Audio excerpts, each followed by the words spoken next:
Woo!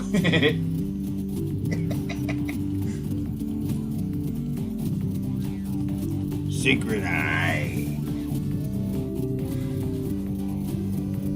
Woo! Woo! Ow! Secret eye. Ow! Woo! Woo! Ow! Ow! Secret eye. Ow! Ow! Ow!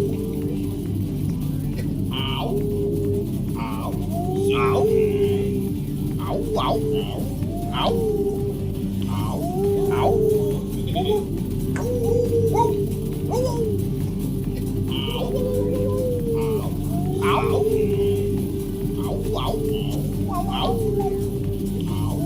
Ow!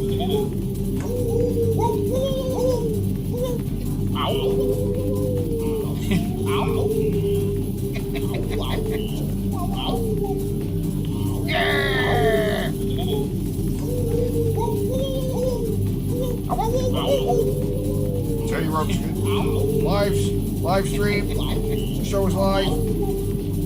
Yeah, got 4 people watching. Yeah. Wow. Teddy Ropes live stream. The show is live. Discord app. Somebody shared the link to the show in the Teddy Rubskin Discord. I don't know if I...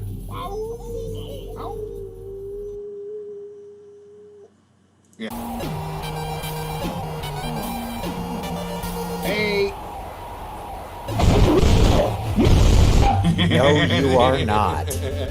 He's a real man. He's real man shit.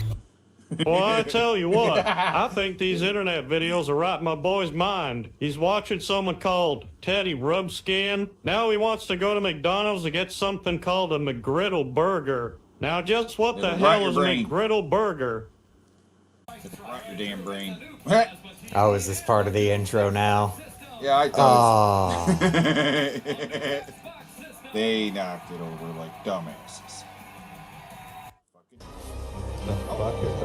Is this? Oh. You dare challenge me? Oh, you dare challenge me? Oh, that's because it is time for the collectible character card Klash. People would be getting credit for my work all over the internet lately, you know? Yep, it's true. I've been peeking in on Jared Genesis's Discord. Yeah. It's got this one fella that keeps coming back. Might be one of his more known trolls, or it could just be someone with, like, just no aptitude at insulting people. Not sure. Kid Wizard and Chris both suck pretty bad at it, so it could be them. But apparently they're an avid watcher of the show. Of this show? Of this show, yes, because they're always providing clips to Jared of times we have Zoe on the show. So, hello, really, really bad at what you do, troll person. I've noticed you every time I've popped in there long enough to take screenshots before he gets paranoid and bans me, which is, I think the longest I've lasted is like 3 minutes in there, because he'll ban you for no fucking reason. He banned me for trying to relate to him. For like, hey, I know that game too. You motherfuckers know everything about me. You fucking. We've driven him fucking daffy. I'll bet you have. But for some reason, he picked Gilded, a place that just lets you make account after account after account after. You don't even have fucking email to do it.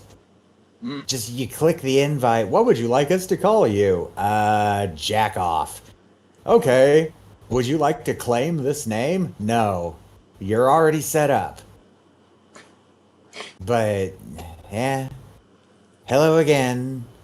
Hey. Obsessive Jared fan. And hello the rest of you people who aren't doing that. Do better. That's all I'm going to say to you, Mr. Troll person. Do better. You can do better than that. Fuck's sake. So somebody watching tonight might be a Jared troll who likes to clip the show. That or they're actually gay for him. I don't know. Once you see this person, you start to think, like, maybe there's something to this whole, like, his trolls are gay for him thing. Because it comes off like they want to keep him locked in a fucking cage and, like, punish him. That's what he thinks, right? That's what I think. Oh, okay. Like, this person is just, I don't know. It's all very strange. They're very erratic and crazy and repeat themselves over and over again. But, whatever. But hey, they give us views, so keep giving us views, damn it. And clip the show. Is he making clips or is he, Yes, he's been making clippets of the show and. Ooh, I'd like to see those. Like, yeah. I put him in the playlist. We watch clippets of the show. I like when people make clips. Well, if I manage to get in there again, I will try to find and snag them. Good. He's got his own YouTube channel or something? I don't know. I can't figure out who specifically it is. They claim that they're part of the Kid Wizard Circle, though, so. If it's you, Kid Wizard, pussy, you went all the way to his house, you didn't even knock on the door. You fucking pussy. Just knock on the door. What the fuck was he gonna do? Hit you with his giant Buddha belly? Were you afraid it was gonna be like Majin Buu and he was just gonna fucking absorb you and turn into like a new form of Jared Wizard? But that's neither here nor there. What is important is that it's time for a fucking card clash. That's right. Yeah. Oh, it's time for the collectible character card clash championship. Right? The KKKK. Yeah. K.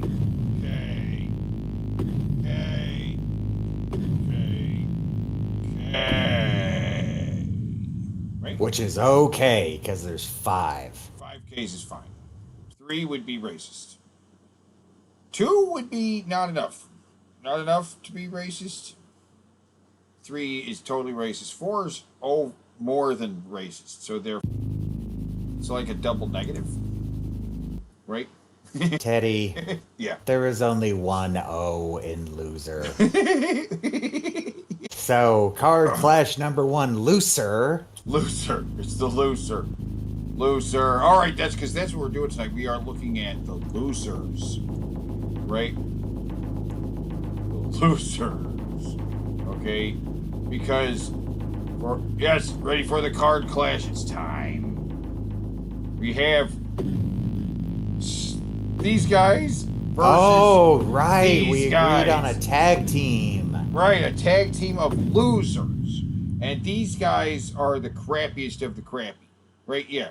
We got We have our Sega guy. We've got our one and only total blowout loser. We've got a character who lost to Pasta Dude because he basically is Jared. Because Yeah. I've never heard, I don't know, maybe somewhere he clarified on the whole, I almost died working at Jack in the Box, but I'm really curious what specifically almost killed him. Something, because this guy almost dies a couple times. He almost dies falling downstairs. Yeah, Dies falling like down stairs that don't even exist in a Jack in the Box. He's so stupid, he makes dangerous stuff appear to hurt himself on. It's amazing. And he was the fryer. Almost kills everyone in the restaurant if he had successfully dumped a bucket of water on the fryer.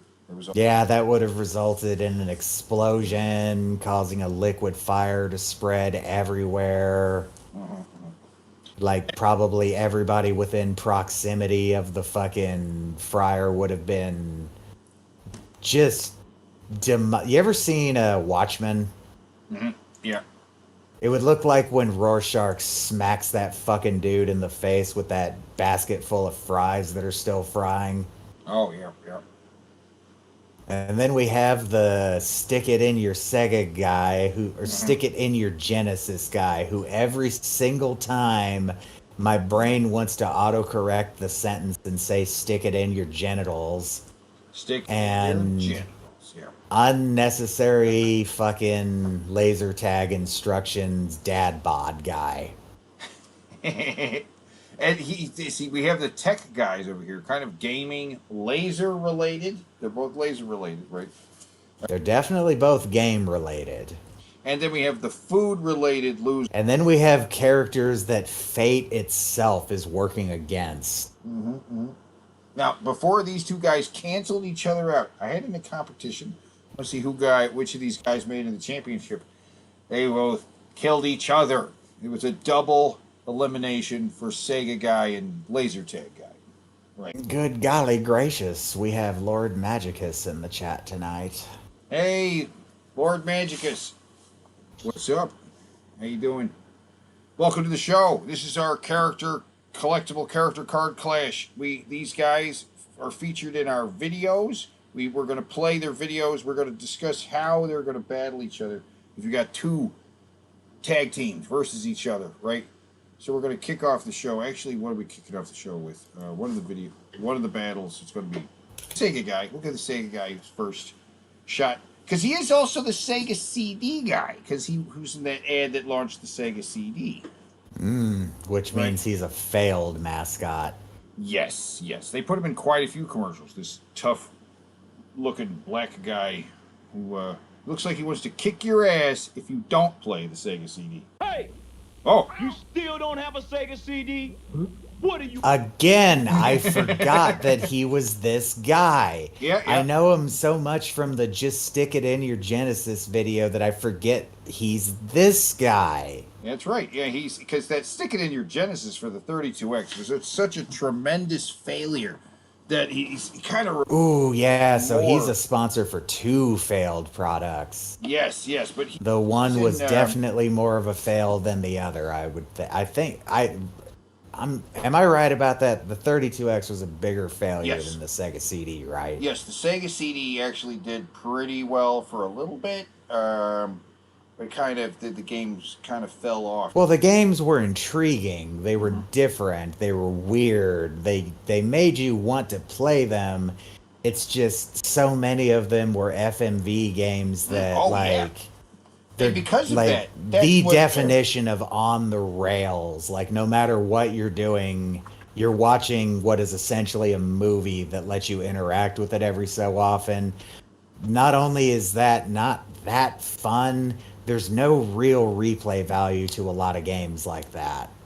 Well, I mean, yeah, but the Sega CD library is pretty unique because of the FMV games, and it was just a weird time in video gaming in general. It's got a lot of very odd titles that feature, full motion video as a game playing element, which they didn't continue doing.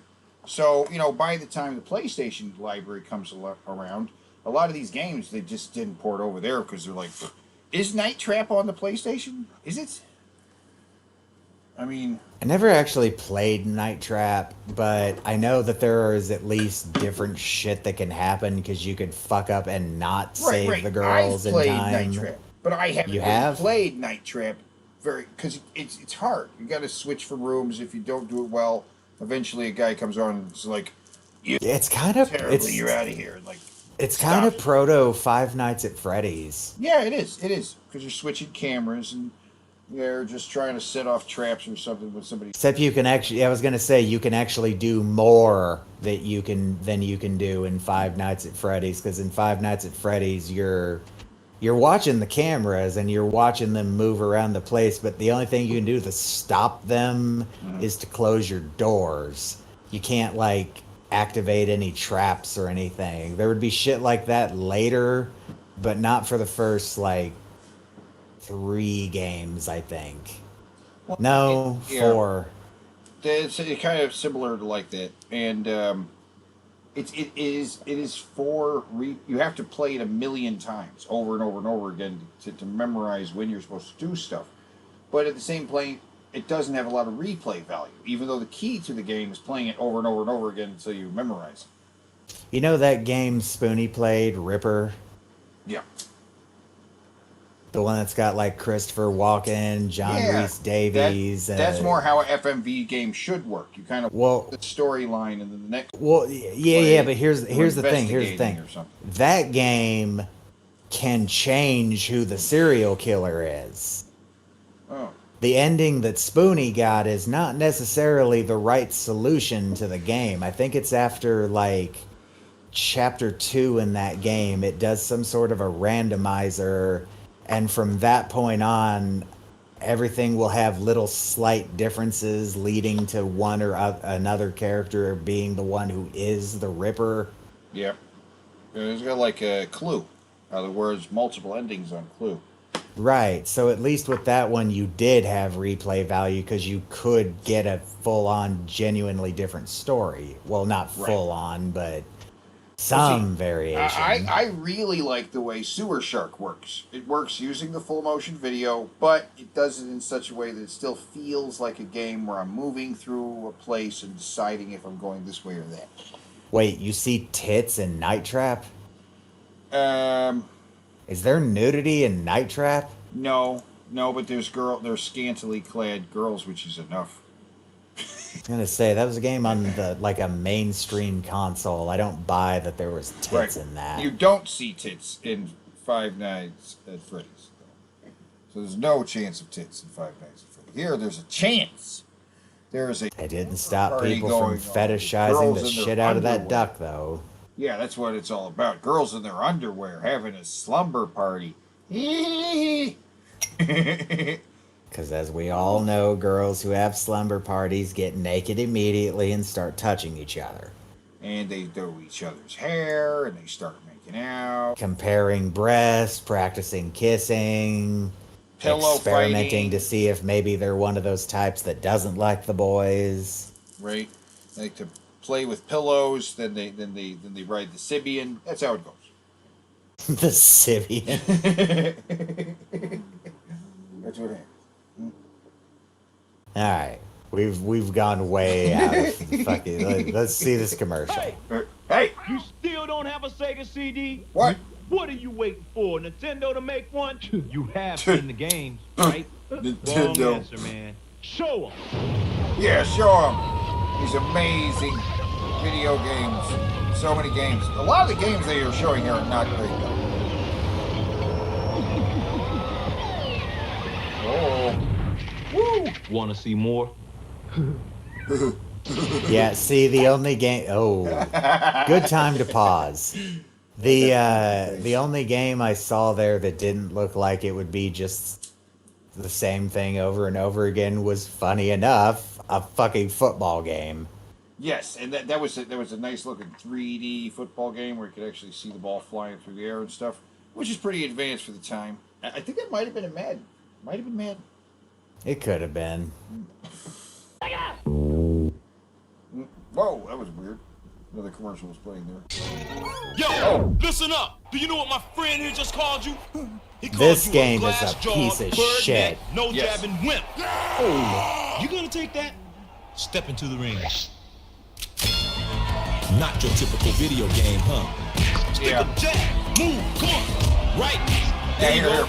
pause on the game screen here. Yeah, right. That was the size of the screen, and there's a guy punching at you, and the boxing gloves in the foreground could kind of move on their own, and you see a little bit of him blocking where it comes up and he blocks, and he can punch right and left. It was very difficult, and the gameplay area takes up a very small area of the screen. It's so small, right?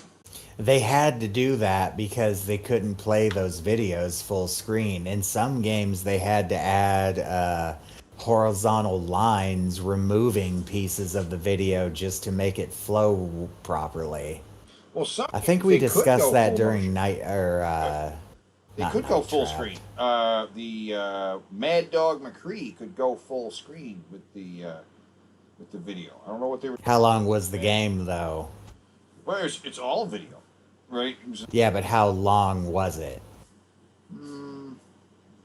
I don't know. It probably has to do with the amount. Yeah, probably. I was gonna say because this is a question of space on the CD It and was also, also RAM. a later game. It came out later in the lifespan. Maybe they found a better way to optimize the frame rate or something.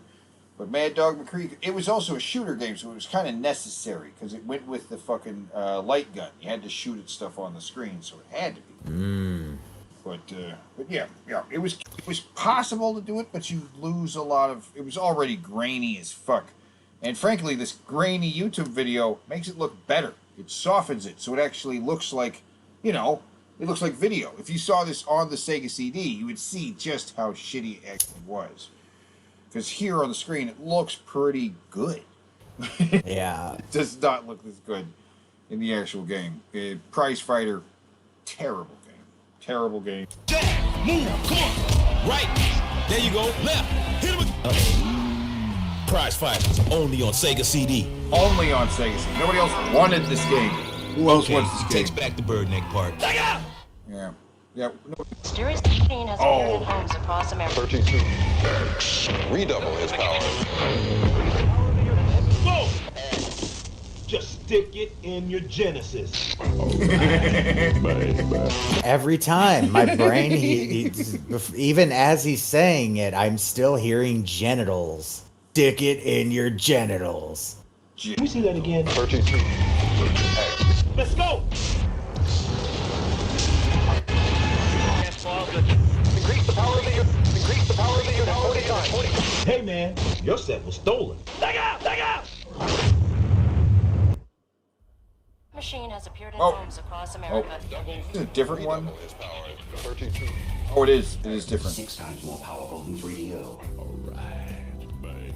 40 times more than Super NES. Yo, there is no 32-bit Super NES. Are we gonna see the games or what? Show me! Doom. Star Wars. Oh, see, Star Wars. Golf. Golf. Oh, boy, golf. So excited about the golf. Oh boy, and here's his tag team partner. Yeah, tag team partner, laser, tag guy. Where is he? Oh, there he is, walking in. Welcome to the Laser Assault Special Operations Training Center, the heart of Lasso. I'm going to Lasso. show you everything you're going to need to know to be a winner in the arena. So listen up, pay Listen attention, up. and maybe you won't get phasered. Phasered. First, you got to suit up. Okay, now this guy has the interesting ability to teleport to the same spot he was already standing. It seems like a useless ability, but then again, Yeah, I mean, I guess he would be technically phased out of existence for just a bit. yeah. If he phases out of existence, comes back. This could be useful. This could be more useful than Corny's ability to teleport to a totally random, possibly dangerous situation. He knows where he's going to be. So maybe he could use it to walk through walls or avoid being hit. I was gonna say avoid being hit seems more likely. Get your phaser vest on over your head. Make sure the phaser is to the front. And strap it in on the sides. Strap it in. Yeah. He's ready for action. Got that gun. To make sure your phaser is working Now, properly, here, pause real quick, keep though. both hands on it at all. He's got, like, it seems like actual tactical gear, right? The laser tag jacket, which is so small on him. It's made for a child, but this guy's pretty big.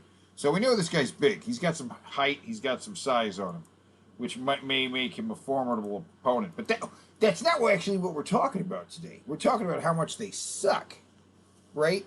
So... Ah, that's right. So everybody, keep that in mind, guys, in the chat. You guys are going to have to decide who sucks more.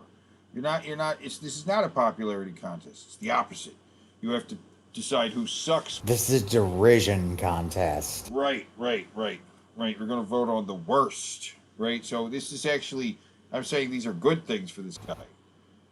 Okay, well, while we're examining their faults, this is definitely a guy who was a high school athlete that didn't go any further, but now he pines for the old days while he drinks alone in his study, trying to avoid his children and his wife. When they knock on the door, he just doesn't answer. He pretends like he's not even in there. Yeah. But he's the only one with a key, so they can't check. And I'm going to say that iPad is real. He actually only has one eye.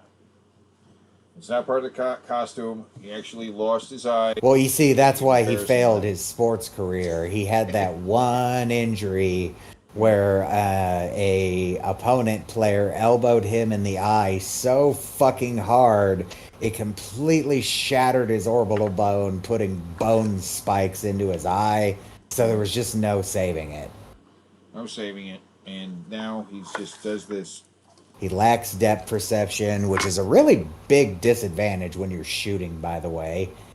And he's sad, and that's why he's doing this. He's trying to relive the days when he was tough.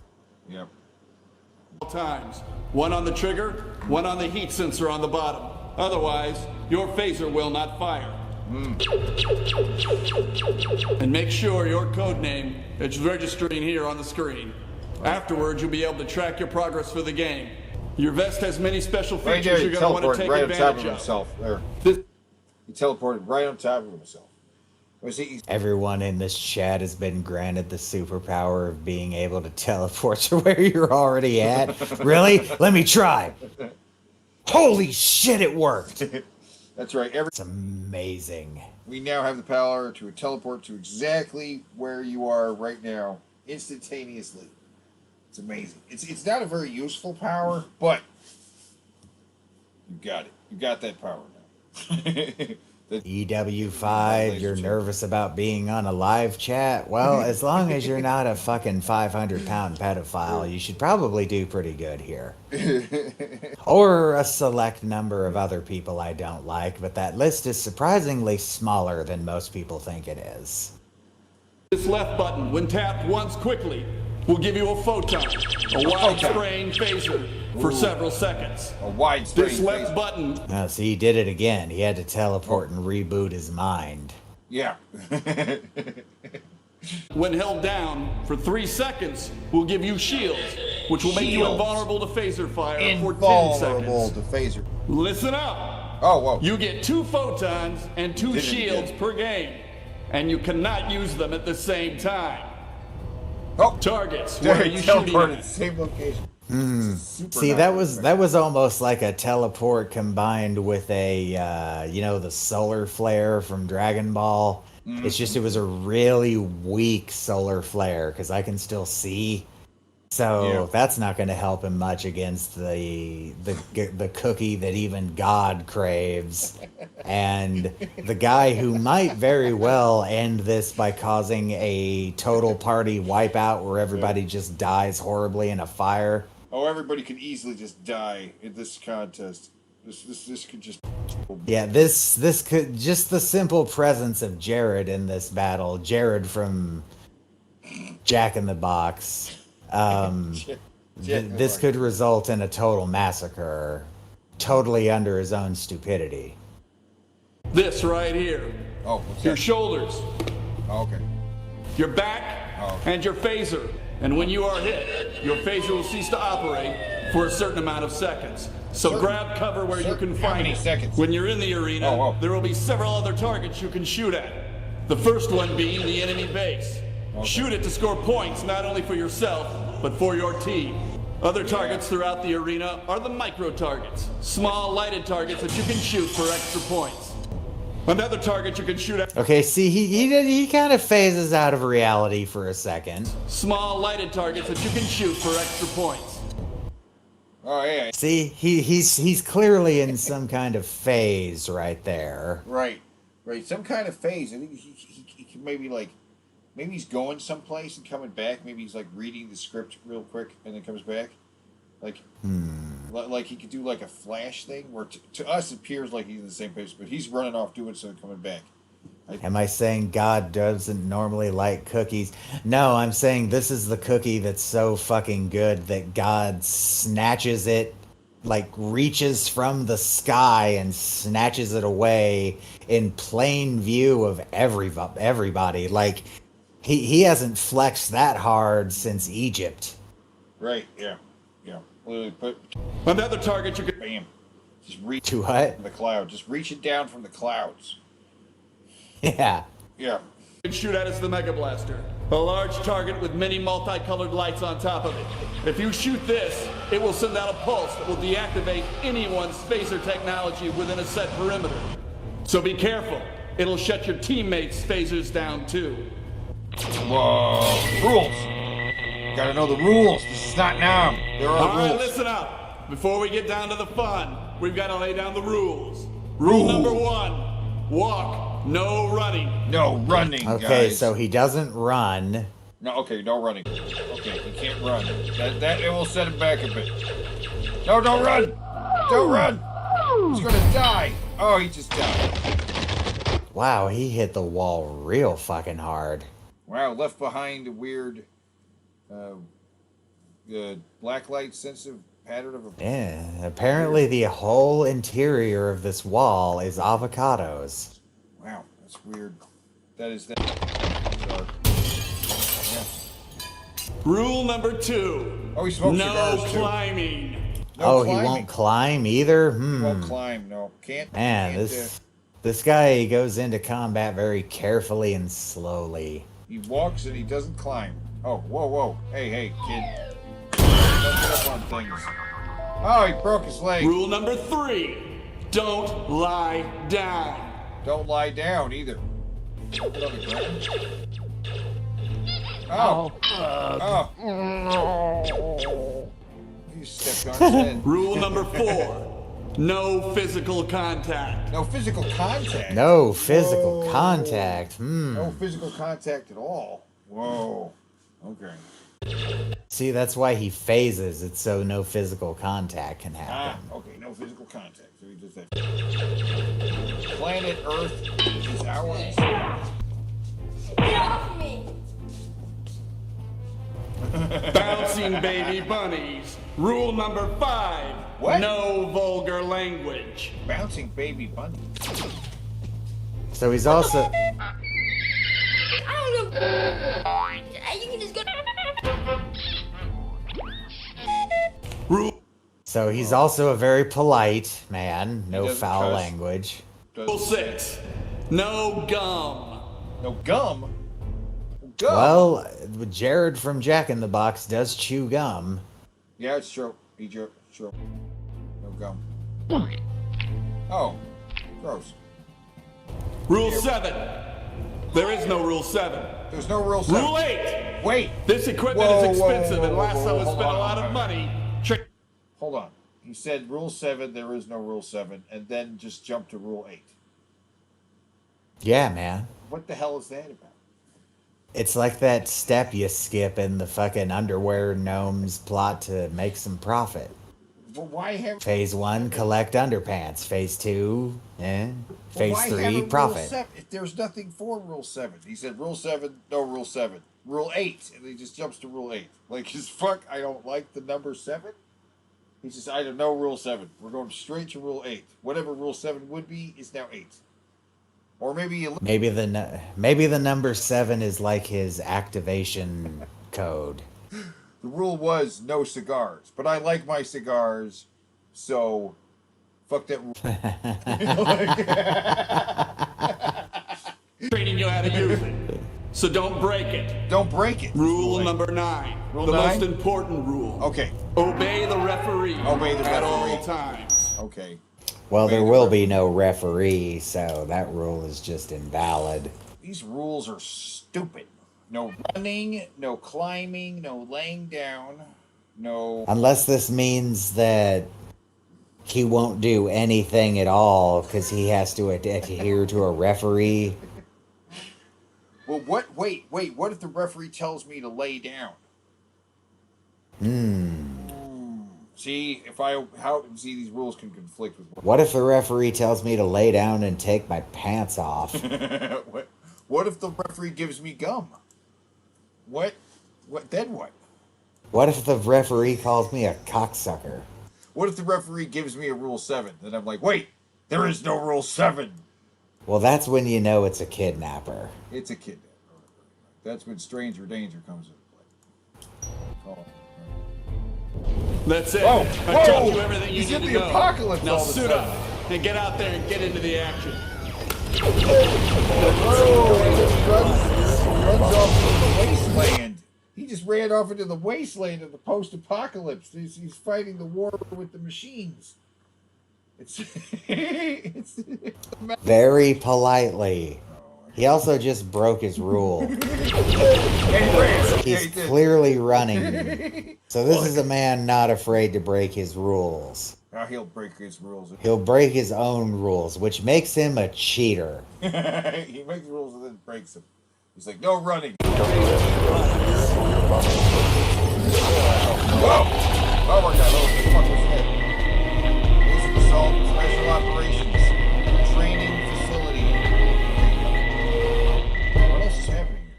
Something else is going to happen here, though. It's not just going to stay on the screen, is it?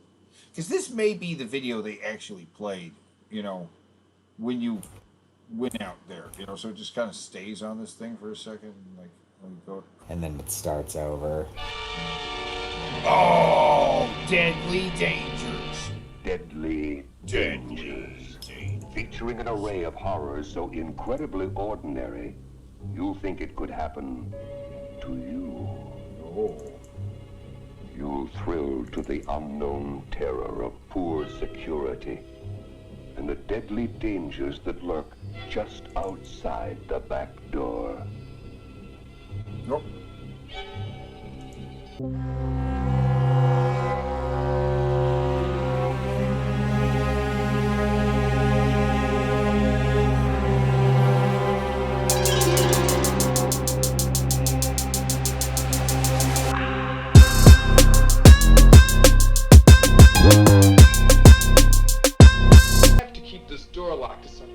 Security. But security Yes, alone it's true. isn't enough. For there are other deadly dangers already at work. Like idiot employees. This guy right here. Here, Ted, the floor's awful slippery. pause right here. Yeah, there he is. Yeah. There he is. There's our guy, the deadly employee. Which tonight we have the tag team, Stick It in Your Sega guy and Laser Tag guy, both fairly effective. I think the complete ineptitude of these of the fail of the food area. We got the erotic cookie and the dangerous employee are just, I don't think they have a chance. You know what I mean? This guy, he's gonna poop himself and die. And then the cookie is just gonna be eaten by God. That's just what's gonna happen. You know, there's no way these guys can beat him. But that makes them the winner then, right? Like so. No, because the decision is who sucks more. Right, I'm saying, so we have to vote for these guys. These guys have to win because they're the biggest losers.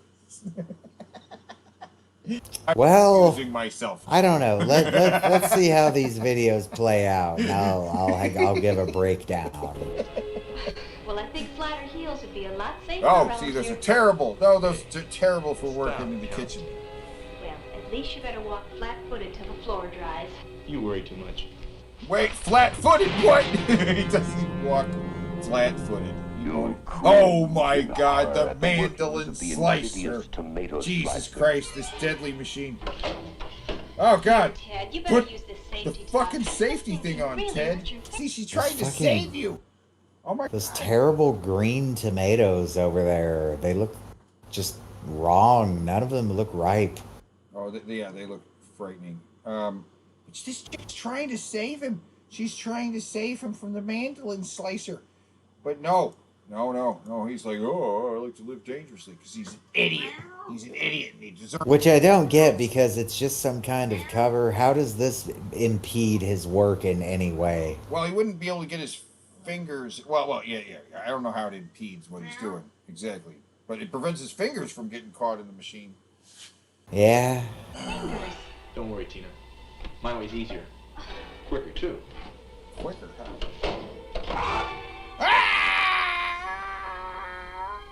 But the deadly dangers have only just begun, and they lurk in the most unexpected Jesus. places.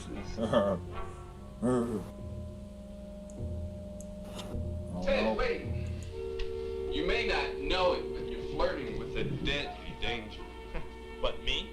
Let me show you how to lift this without injuring your back. For safety's sake, use the strength of your legs, not your back. Safety's for... He's also possibly racist because he Yeah. doesn't even like this stupid black man telling me what to do. Yes, and sexist. He doesn't believe the chick at all. He's just lying to her later about things he's doing. And Wow, it really is Jared. yep. He was telling a story about like climbing a mountain or something before he fries his own hand. Which is a total lie because there's just no way with this guy. God, this really is Jared. Yeah, I know, right? It fits. This work. He almost dies at Jack in the Box. Yeah, this is Jared before he got fat and like had more hair that actually had color. His hair even does kind of grow like that when he lets it grow. It turns all bushy and weird. Suckers. There's nothing wrong with... By the way, just a random observation, but it's kind of funny that this guy ignores everything in this restaurant except wearing the silly hat. And this is a retarded outfit. Everybody has to wear the big collars, the silly hat, the hat. Yeah, I feel very good for the modern fast food workers who like it's literally just a normal shirt with like the logo on there somewhere. They don't have to dress like a literal fucking clown anymore. Yeah. Because people would rip on you for your work outfit, and it's like, fuck you, it's a work outfit. You gotta wear the. My back.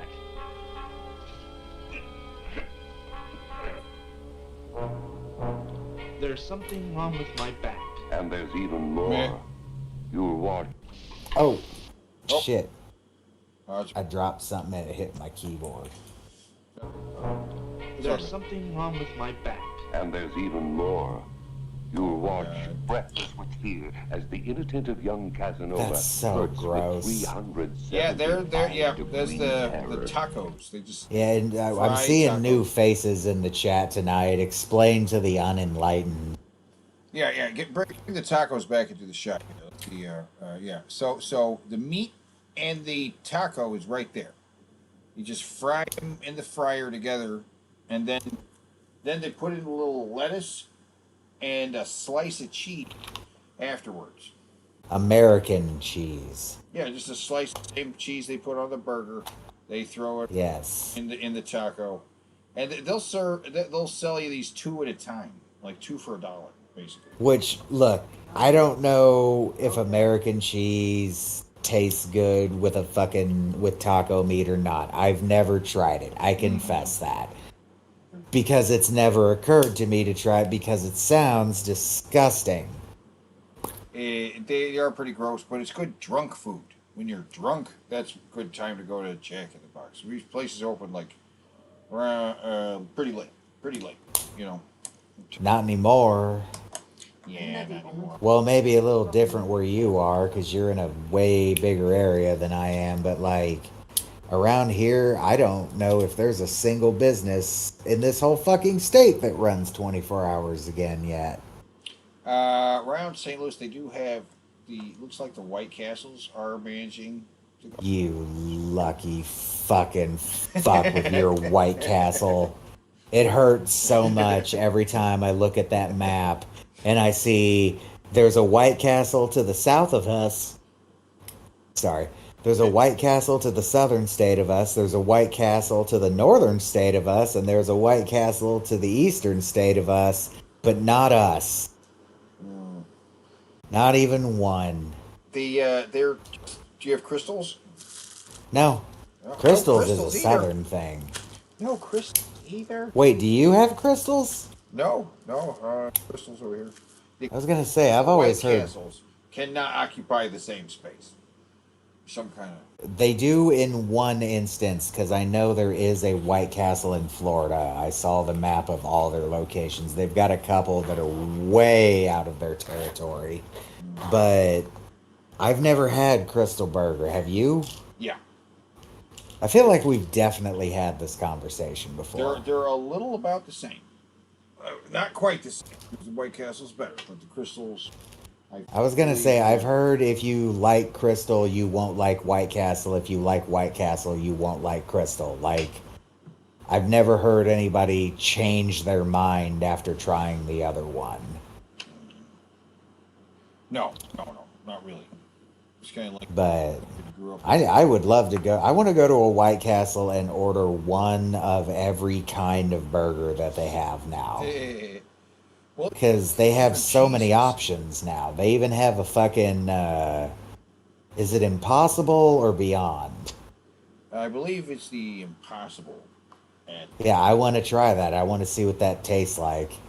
And does it give you just as much gas or more? It's more expensive than a regular Smash. Well, yeah, I assumed it would be, but... And they have a 1921 burger, which is supposedly the same kind of burger they sold when the place first opened in 1921. I've seen that too, and I would like to try that as well. I'd like to try that. Sounds interesting. Plus, I love White Castle. White Castle is the oldest burger place. It's the origin of fast food. Yeah. They would pay, at the time, burgers were considered like gross poor people food, so the guy who started White Castle would give a voucher to doctors in the local area, like, look, here, take this, you can eat all you want, just as long as you're wearing your doctor stuff, so people will see doctors eating in my restaurant. And it worked. Yeah. And you know, what we call fast food, which we still have fried chicken and burgers. And it was from the big ones, the Kentucky Fried Chicken and the White Castles, pioneering these things, right? Right? Yeah, especially like KFC with the fried chicken. Fried chicken takes a long time to make. So yeah, just the idea of making that in a quick process seems like a ludicrous idea, but hey, they pulled it off. Now, today it's fairly normal, but back in the day, something like Chef Boyardee, right? The name on the can, it's a real guy, it's a real name, it's spelled phonetically on the package for stupid Americans who didn't know nothing about Italian food. I'm guessing it was pronounced more like Boyardee or something. Yeah. But anyway, Boyardee, like on... Oh, dude, you remember when they did, like, you just mentioned the White Castle, like, 20s burger. You remember when they did the original recipe, Chef Boyardee, and it's like, yes, the stuff you have now is garbage. This is the good stuff. Yeah, and it actually was better. Yeah, I got a snack time about that, where I tried the original Chef Boyardee. Superior. On the can, it says they're like real Angus beef and real tomatoes. It's like, well, what's in it? The sauce was better. The sauce was thicker, and it had more stuff in it. Like, The regular ravioli, the sauce is just red. You don't see anything in it. Yeah. This, you could actually see like spices and shit that was mixed into it, and it was almost as thick as spaghetti sauce. It was good. Yeah, all right. I mean, there was a time when Americans did not know much for Italian. They didn't know much for Chinese until there was a reason for it too, where Chinese immigrants actually had like some government assistance in order to open up restaurants and laundry mats. That's why there's so many Chinese restaurants and laundromats. It's 'cause, probably same's going for nail salons now. For what We could probably, we probably couldn't make a whole show of it, but we could probably do a little segment of Chinese or not for food.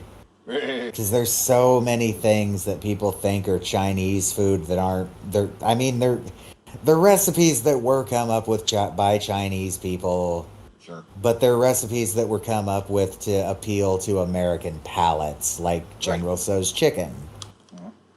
That's not a traditional Chinese dish. It's something they made up for us. In China, they don't have fortune cookies. They don't have fortune cookies. Right. That was also just. Really? I assume that was just to, because people, ooh, this is fun. Yeah, and it creates this kind of this exotic quality about it. Eating with the chopsticks. And they kind of play some Chinese music in the restaurant while you're doing. While you're eating. It's a different kind of experience, and you end with a little fortune cookie. Makes it a wacky experience. In fact, though, the placemat that has like the Chinese zodiac on there, the Chinese, they're like, well, they don't really give a fuck about the Chinese zodiac. They don't really care about that, Altered Orbit says what became Chef Boyardee started out as combat rations in World War II. I don't know if that's true or not. I guess it could be. I should look into that sometime. Yeah. But let's watch this idiot try to almost kill everyone again. Making tacos. These were the first American tacos. Before Taco Bell came along, that was the only exposure most people had to tacos was these Did I ever tell you things. about the time I jumped my motorcycle That's over the terrifying. You better watch yourself, Ted. Yeah, Those careful tires there. are no We place know to you're an fool idiot. around. Don't be put you on the front. Oh no! And of course he immediately fries his hand in the fryer. And just See, when you think you've I don't seen think it he all, accomplishes a the single bubbling task they put in fryer front of him. threatens Looks like to he bring down failed the the house very first attempt. forever. Oh no! Oh, she pulled the plug on the thing, and he's ready with this guy. This guy's our hero. She's awesome too. She's got a cooler hat too. Hey, where's the fire? Don't you know water only spread it? It's the same hat. He's just wearing it No, I properly. mean she has a different hat. The girl's hat is a lot more. What the fuck did I just do there? the girl. That's a key command I didn't know existed. The girl just has a different hat and tie. Right? She's got a girl's hat, and it's like, oh, there it is. Oh yeah. And it's just a better hat. In fact, the hat would look better on both of the guys too. This stupid paper thing. It's Yeah. God, look at it's hard not to look dark. He is trying hard, and it looks good on him with his fro and it's a little tilted to the side a little bit. Looks good on him. Well, he's also got better hair than Doofus guy. Yeah. Hey, where's the fire? Doofus looks like an idiot wearing Spread this thing. fire. Oh. Ted, pull the O-ring for the fryer. Oh, he does this right. He does do this right. He doesn't fuck that up. He doesn't accidentally pull the self-destruct button. If you have a Which they have. or dainty It was the other button. there are only 3 ways. Now, to why cope does he with do deadly this? dangers. Why does he do this? Be aware. And there, he's already got. Be alert. Okay, it's in a different order, right? So he's Yeah, got because the neck brace is gone. He's only got the cut on his hand, so it looks like he does this. And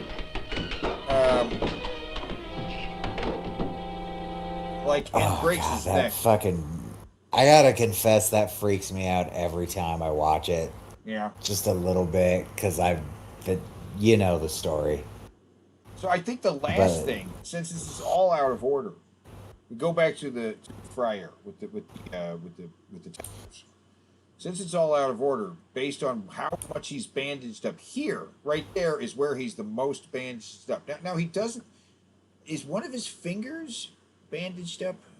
No, his hands are fine here. Well, he's got the back brace on and the neck brace, which I think. Oh yeah, this is definitely after the stair fall. After the stairs and after the back break here. Oh right, yeah, the back would be here. Yes. So he's got a back brace on and a neck brace, so he's falling down the stairs. So everything's out of order, right? But the back could also be from this. From falling. Oh, it's true. And he doesn't have any other bandages yet. You worry too much. Yeah, falling like that's plenty to fuck your fucking lower back up. Mm-hmm. But yeah, it's definitely out of order because he's only sporting an injured hand here. So this is after the tomato slicer, which I guess let's go back to that real quick. Yeah, nothing's wrong with him when he's using the tomato slicer. Right. So that's definitely the first injury, but you know, the editor felt creative. Oh yeah, and when he's got the bucket, there is something wrong with his hand. Yeah, hold on. Is there? His hand is bandaged up with the bucket. Yeah, his hand is bandaged up here with the bucket. Okay, so that's after the slicer probably, or I guess it's not the fryer, because I think the fryer, he's fucked up. That's the end. He's fucked up his back, his thing. He burns his other hand. He's useless at that point. That's probably the last. Doesn't he have a bigger cast at some point on his hand? Is it maybe at the bottom of the stairs? Yeah, I think at the bottom of the stairs. There are only 3 ways to cope with deadly.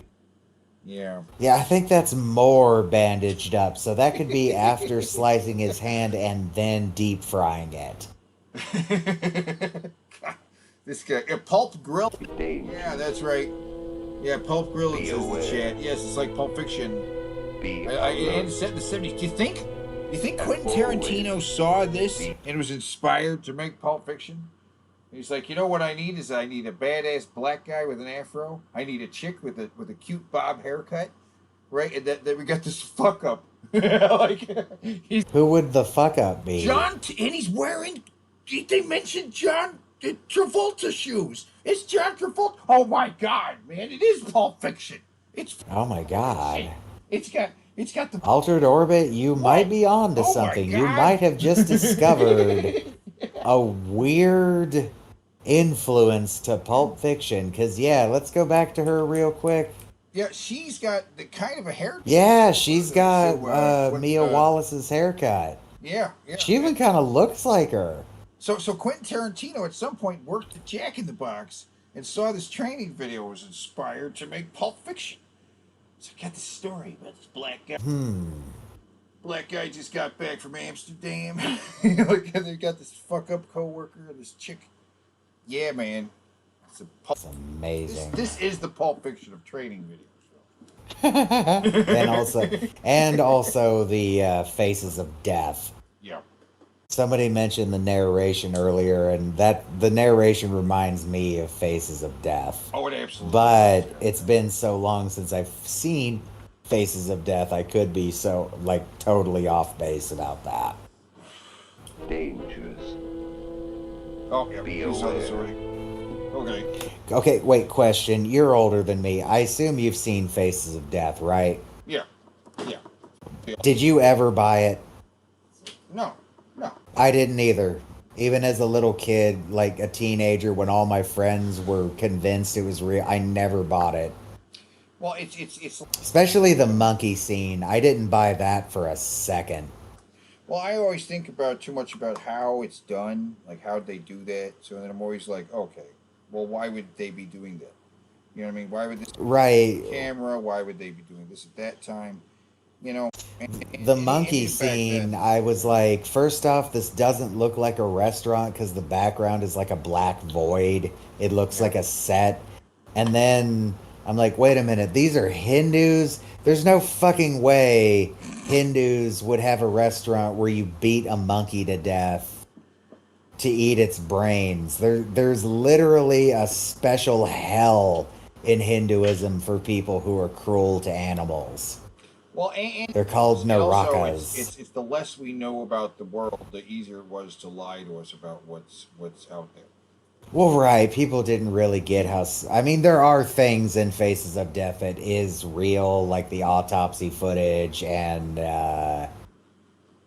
don't we see somebody get like electrocuted, like explosion electrocuted in a fucking hot air balloon? I don't know.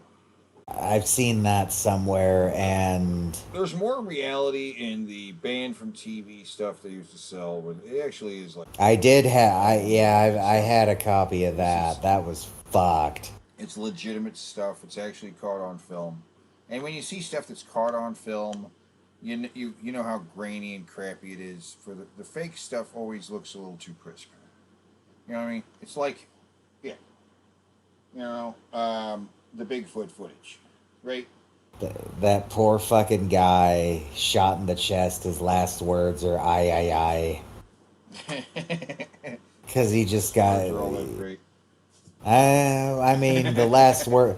There was a guy who was being killed by electric chair, and when they said, "Do you have anything to say before we execute you?" he said, his last name was French. He said, "How about tomorrow's headline reads French fries?" That's some pretty good final words. Be alert. Oh, we have to see this again. Here. And always. This Yeah, is but frightening. let's see it again. Fuck it. Everybody wants to see it again. Oh, whoa.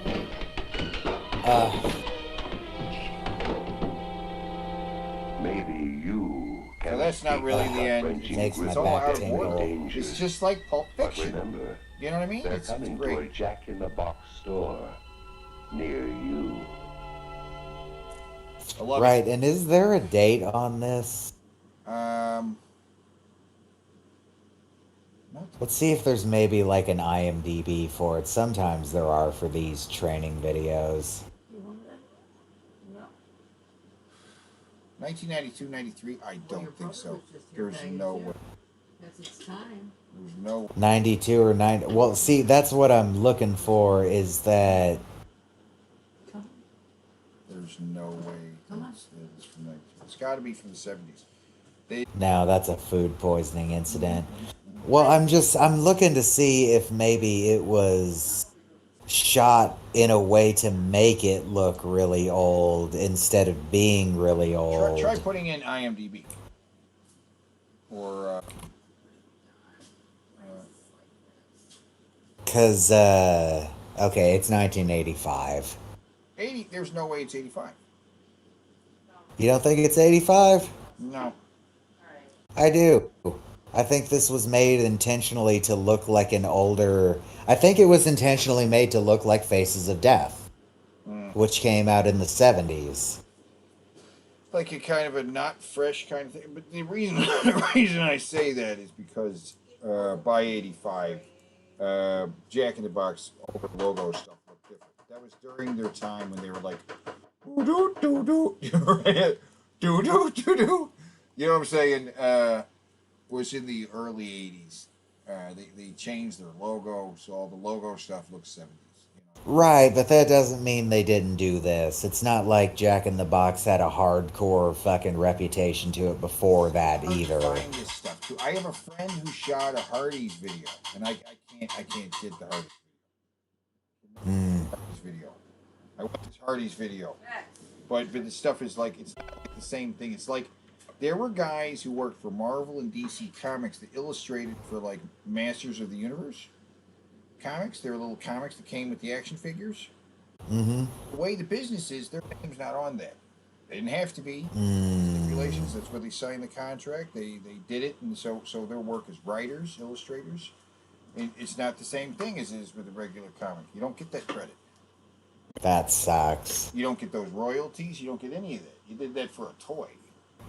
And Mattel just owns that. They can do whatever they want with it. That sucks. I don't agree with that kind of fucking People didn't practice care about at all. artists like that. Even when Prince was going through his thing with his name, people mocked what Prince was doing because people just didn't respect artists getting paid.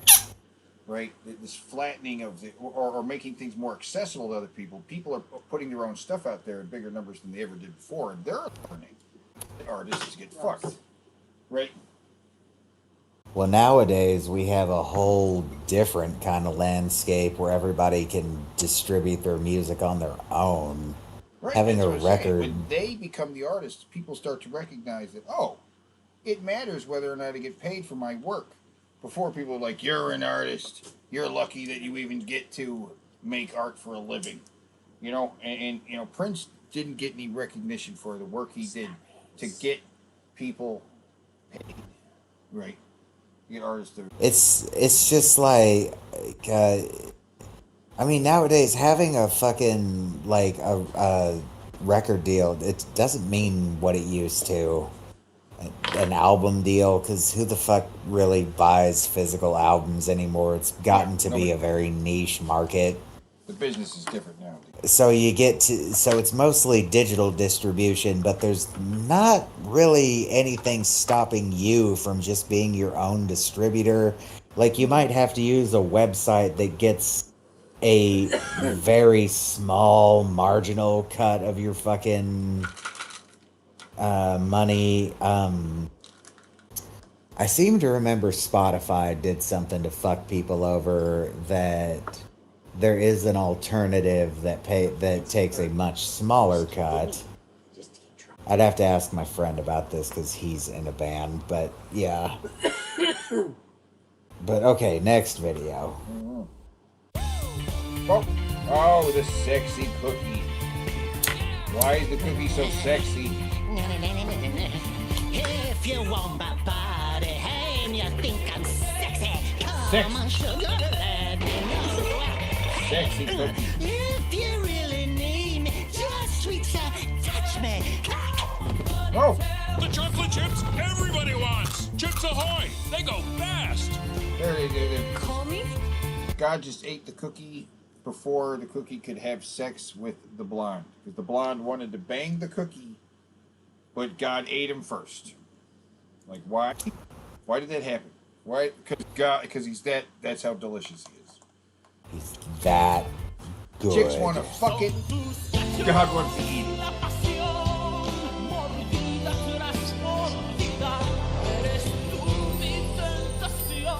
Chunky Roberto, extraño tus chips tan irresistibles. She's eating the paper with the pick. Oh, but there. She's gonna fuck this cookie. She wants to fuck the cookie so bad. She wants the cookie to stick. Oh, but then God eats the cookie. What? Chunky Chips Ahoy! Weird. Irresistible! Bizarre. It's irresistible. I mean, maybe it's not God, but it's a giant hand from the sky. A giant hand from the sky reaches down and eats the cookie. Before the cookie is the size of, I don't know what's going on. Like, Hey, this person brings up a good point. Is she a tiny lady or is he a giant cookie? I think he's a cookie from a reality where he's a cookie-sized cookie, and then he comes into a reality where he's much larger in order to seduce ladies. And then, I mean, normal reality where he's a cookie comes in to eat him. Cookie reality where cookies are where everyone wants to fuck cookies, but everyone's smaller. Weird? Maybe. Possible explanation? I don't know. Whoa, go back. He was just wiggling a piece of his chocolate, kind of looking at it. Yeah, that was rubbing his nipple, but he doesn't have hands. Ooh. See, what was he doing there? Yeah, back it up and slow it down. We gotta slow that down. I just told you, that's him rubbing his wait, nipple, except he slow doesn't it have down, a hand to rub his nipple with. He's like, because his chocolate are his boobs. He has like chocolate tits made of chocolate. He's kind of playing with his chocolate nipple, like, oh, yeah, you like that? And he's like, ooh,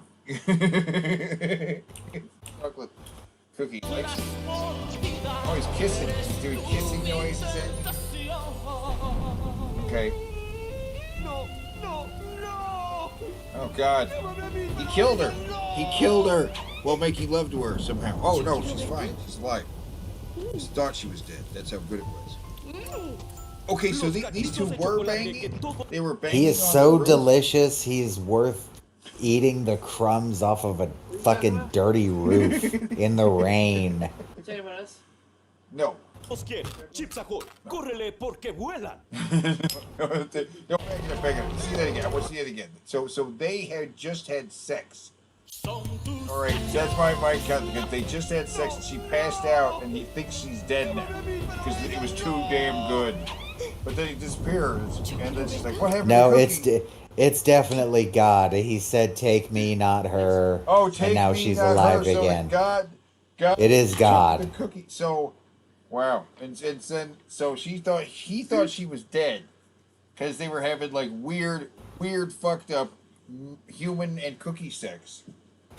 And so this is where it begins, actually. So he was fucking this lady who was so good that she passed out, and he thought she was dead, and then like screamed out to God, "Take me instead." And this is where it all begins. And that's why God is now snatching the cookie anytime he can, anytime he wants to. He's going to take that cookie. And God is hungry. God's a hungry motherfucker. Los cachitos de chocolate que todos Wow. quieren. Chips ahoy, córrele Wow. porque vuelan. Corella pork. Wait, see out of there. Oh my God. And this poor little guy, he's made of peanut butter cups. Guy, all soft and sweet with your. Oh, this lady gets super horny for Yeah, him. when she finds out they're actually chocolate peanut butter chunks. Oh. Starts rubbing her titty. Little chocolate chips. Yeah, I get it. I'm little. But they're not chips. They're mouth-watering peanut butter chocolate chunks. And I'm loaded with them. And if you knew just how delicious I am, you wouldn't be able to keep your hands up. Oh! Hey. Then God takes Just a him. little cookie with a whole lot of extra. Jesus Christ. Which means those were evil sirens. Happy birthday! So, where's the cake? We're not having cake. Oh! Dear God.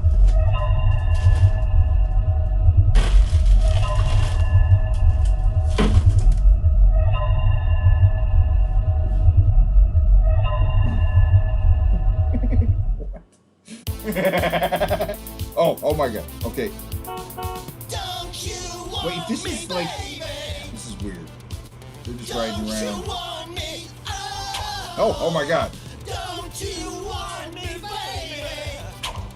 Hey, Don't you want me? Oh, don't you want me, baby?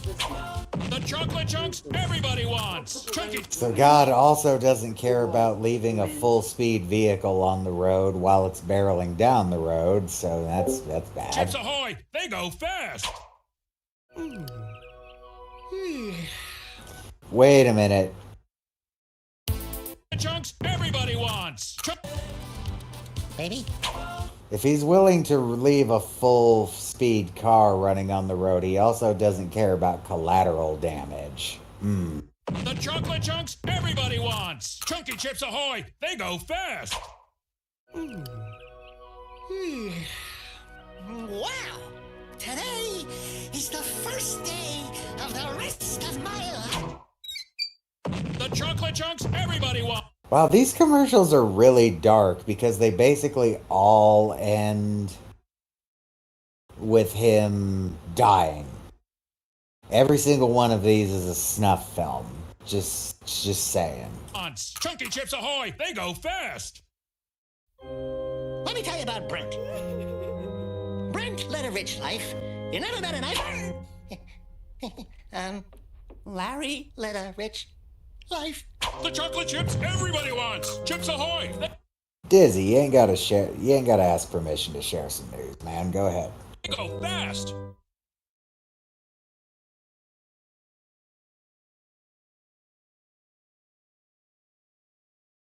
Alright, guys.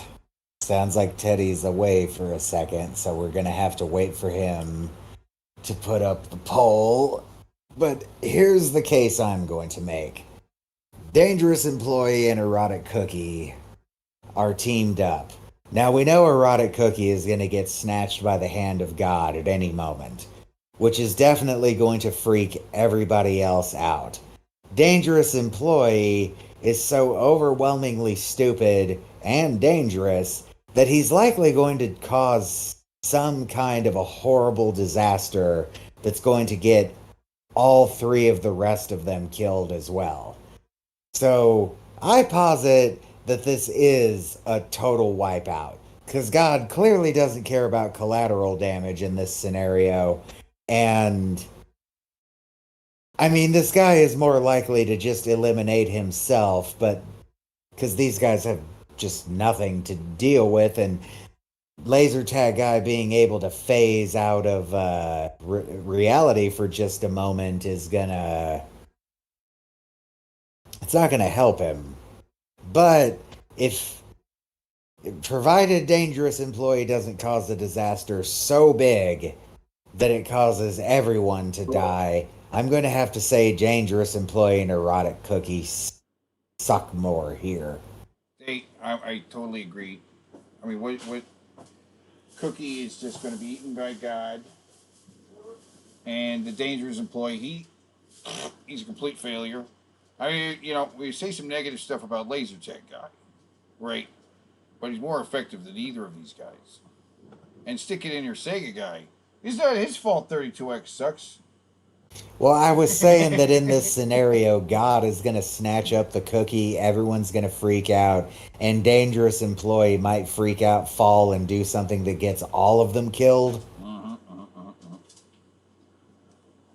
Well, I mean, we got the vote out. I don't know where it's at. But if the vote ties, it's a total wash. It's a double elimination. Let's see where the vote's at right now. Surgery because of astigmatism? That's nuts, dude. I've never heard of that being done. Oh.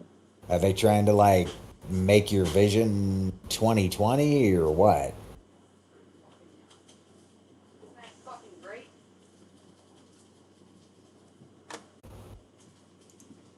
Got no more. When you get eye surgery, before they, as part of the prep, they strap this big fuck all ball gag looking thing to your eye,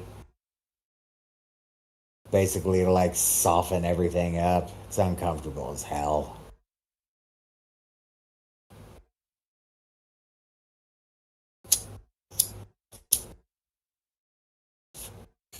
That's a good point, Altered Orbit. Laser Tag Guy is not afraid to break his own rules, apparently.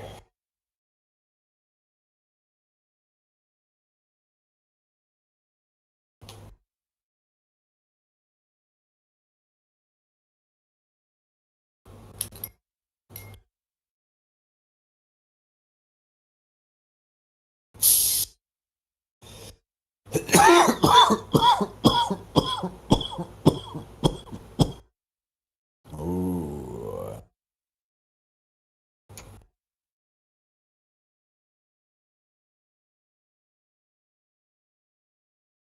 Ooh, fuck. Vision problems since birth because of prematurity. Oof. That's rough.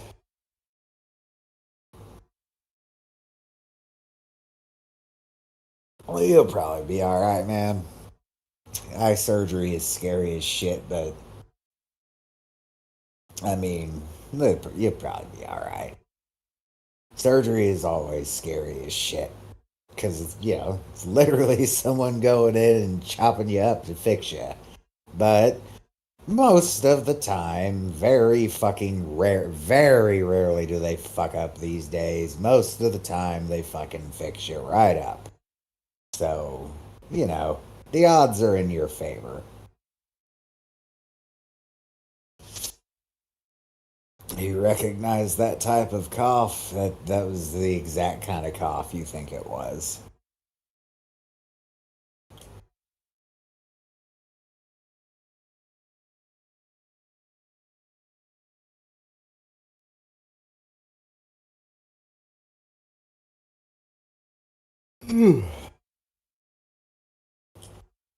Oh, you're a girl. My bad.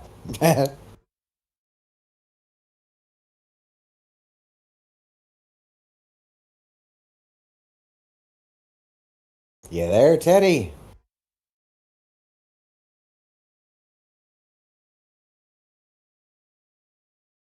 Teddy has become distracted away from us. So, what y'all think about the Barbie movie coming up? It's my dark horse pick for biggest movie of the year. There's like no real reason for me to assume that. I just got a feeling. I'm high on believing. And other stuff too.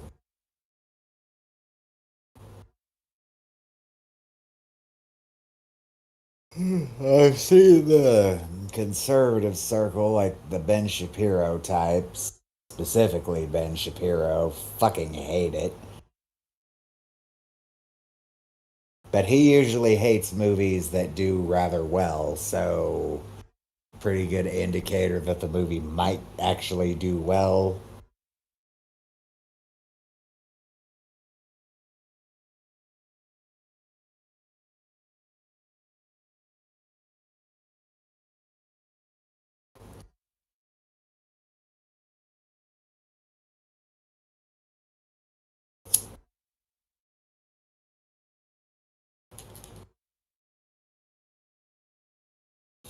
Feel like Barbie and Oppenheimer being forced on us by big Hollywood money advertising.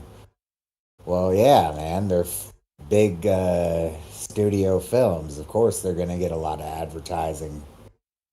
A huge chunk of a movie's budget usually is the advertising. I do kind of want to see Oppenheimer, but that's just because I find Oppenheimer to be an interesting figure in history. But I haven't even really seen a trailer of it. I don't know how much I would want to see a dramatized version of his life. Because the real life that the guy had was already pretty damn dramatic.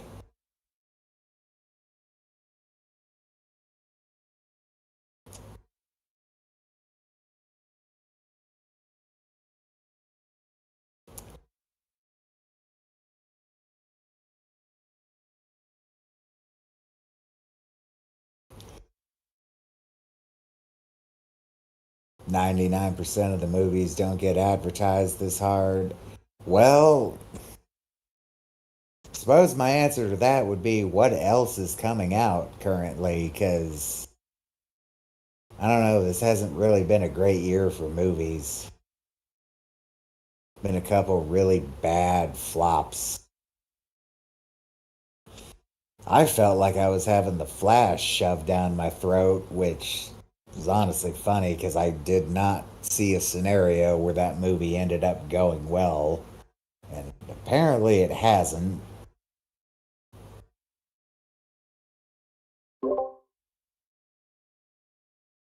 You back?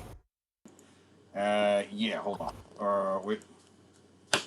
I'm gonna end the poll. Where are we at? Who's the winner? The food guys suck more. The food guys suck more. How does that even work? I don't think they understood. You know what? No, because I explained that there's a chance that because erotic cookie's just gone. God eats him, that's it. Which is going to shock the shit out of Dangerous Employee. But there's a chance he's going to do something that only gets him killed, not all three of them. So the other two don't really have the means to accidentally kill themselves. The other two don't even really have to do anything. So Dangerous Employee and Erotic Cookie are just so awful that they lose because there's just no scenario where either of them get out of this alive. Well, that leaves us in a weird position. Okay, wait. So the food guys win. The food guys win. All right, I got to switch anyway. The tech guys. The tech guys. They are the worst. Yes. Are the worst guys. The tech guys are the better guys in this. Get it? So yeah. The food guys. All right. So then now, but wait. Now wait. Leave right here. Hold on. That means we have to have a vote on who's worse than that. Who's worse, dangerous and cookie or dangerous employee? All right. We gotta do one more. Real quick, we gotta do another poll to decide who's worse between those two. Because, right? Mutual aids. I almost agree with that, but I also believe that we also use the atomic bomb on Japan as a well, a live weapons test. We tested it on some, fabricated half-ass fucking fake towns, but we really needed we needed field data on what it would do to an actual living city.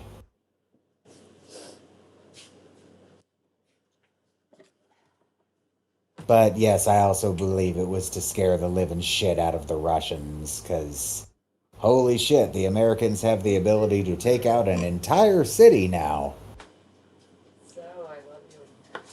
All right. So we got dangerous employee or erotic cookie. Who sucks more? Is it dangerous employee or erotic cookie? Now, erotic cookie was eaten by God wherever he goes. You can't get away from God just eating him. Dangerous and erotic cookie requires divine intervention for what happens to him. Dangerous employee is just awful. Dangerous employee is Jared. Yeah. Okay, so now, dangerous employee might kill himself, but there's no way that erotic cookie isn't eaten by God. I haven't seen one yet where he isn't. You know what I'm saying? Yeah, but what did you say? Who is worse? Right. Who is worse? I still say it's the dangerous employee because he's frustratingly stupid. The erotic cookie just is, struck with some bad luck.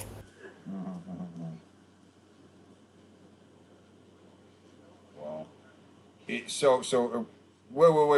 But dangerous, but erotic cookie is born that way, right?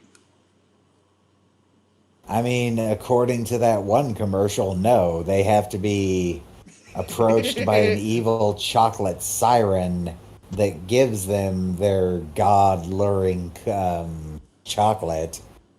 That is right. Right. Because if they're just a normal cookie, he doesn't eat them. He doesn't eat them.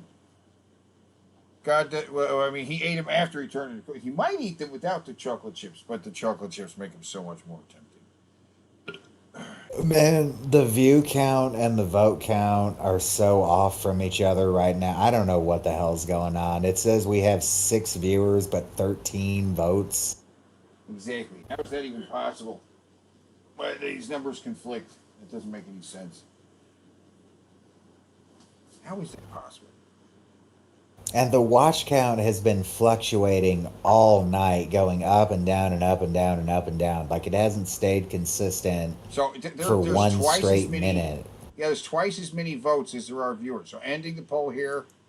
What we got? Holy shit. Oh my god. 50%. It's a double. Well, I guess they both die. This is the most fitting end this could have for these two. Double elimination, 50%. Again, But what does this mean? What does this mean for the tournament of losers? The bracket.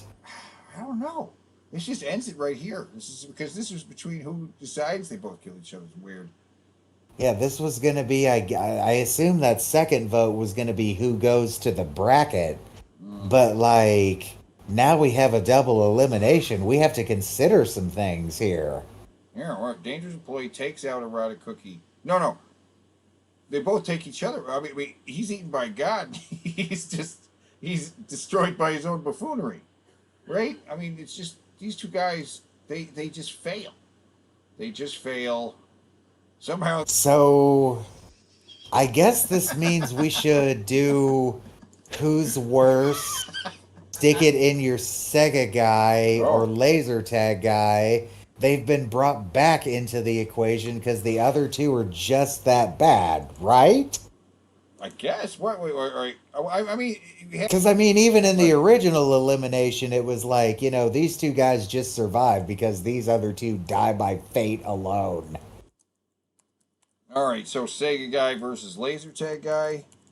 Yeah. This can't possibly have a double elimination. Well, they have eliminated each other before, right?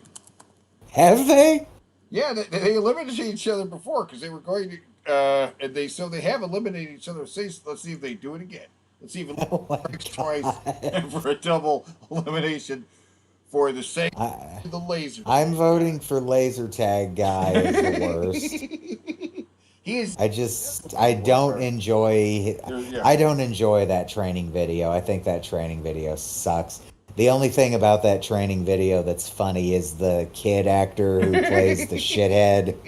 Because, like, when he falls, you know, don't climb. The position he's in when he falls is so, like, rubbery and silly looking. Like, he's going for it. I like it. Yeah. He's terrible. He really is. He's terrible. And he's got that butt chin and that double chin under his butt chin. And the Sega guy is cool, right? I played games I liked on the 32X and the fucking Sega so you vote CD. for the laser tag guy. Vote for the laser tag guy. Laser tag guy sucks. If you think so not voting for the Sega guy. I don't want everybody in the chat to be confused. Not voting for the Sega guy means you're voting for who you don't like. Because that guy will be eliminated or crowned. No, that guy will go on to the tournament of the all-time loser. Okay. The tournament is to determine who the suckiest character we have put in a card battle so far is.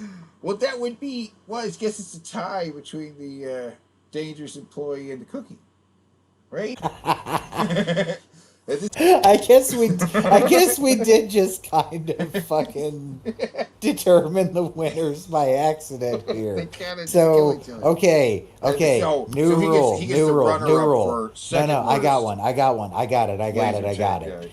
Since dangerous employee and erotic cookie sucks so much, the winner or the loser, depending on how you see it, of the tournament of losers has to be in a fatal three-way battle with dangerous employee and erotic cookie. How's that? They have to be suicidally stupid, right? Maybe. So it can't possibly be a 50-50 split if we have three entries. There's someone who could defeat them at sucking. It would be the barrel welder guy.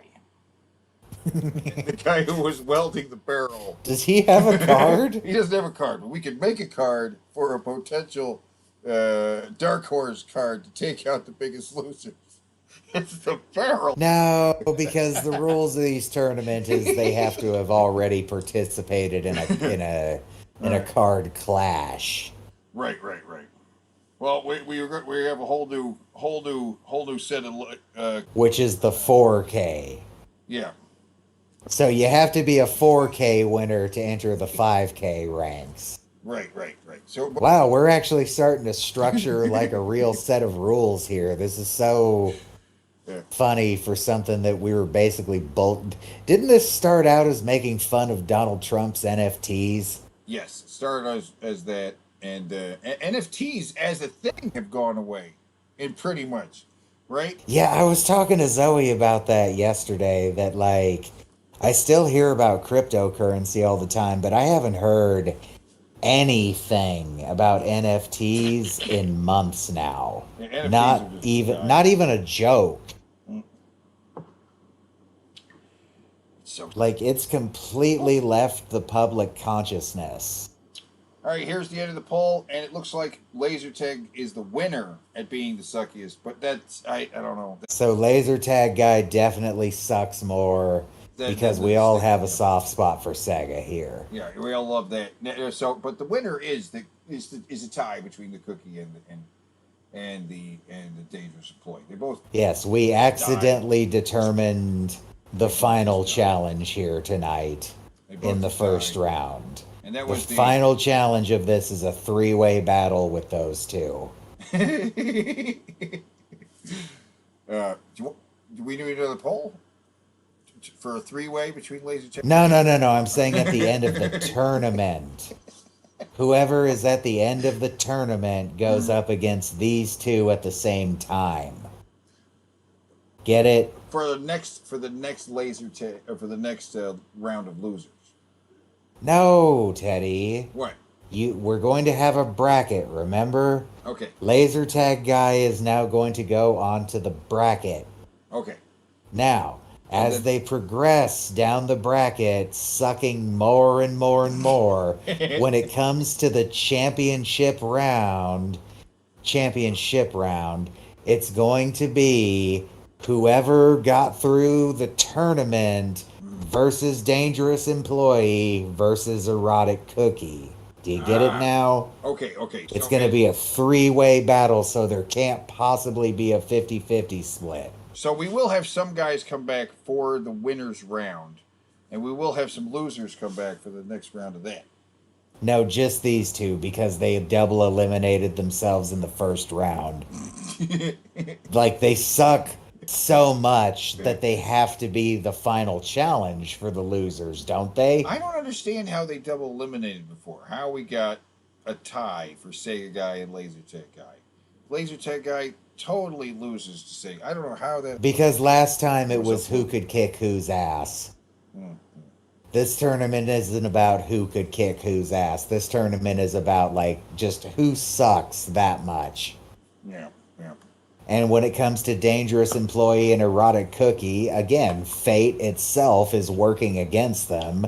So whatever character you guys decide sucks so much that they deserve to be in the final round of the tournament, they have to be a character that sucks so much that they have to defeat a character that defeats itself and a character that God is working against. Well, in case you just joined the show, we had these guys face off in a tag team. Laser Tag, Stick It In Your Sega Guy, Laser Tag Guy versus Dangerous Employee and Erotic Cookie. But the challenge was who sucks the most. Right, and so these guys were defeated, which means they would win and then move on to a round where they faced each other, and then they both defeated each other again because they both just died.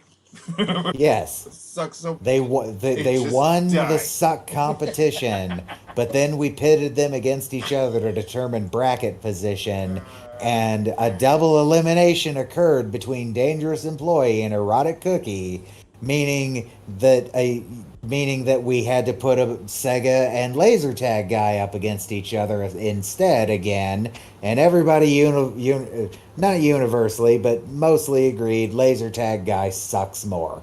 So he proceeds to the tournament. But because these characters suck so much that in the opening round of the preliminaries, they double eliminated each other, they will be the final challenge of the sucky characters. These two will be faced by the suckiest character determined by you. Yes. On our next round of competition. That was amazing. I'm going to clap for that. That sounded like you went down a pant size. You're getting applause. For what? For your burp. Oh. And the chat loves it too. That was nothing. And the fires of hell consume them. Thanks. All right. And on with the show. この芸人好きめ集中力がアップすんだよ集中力可愛くね集中力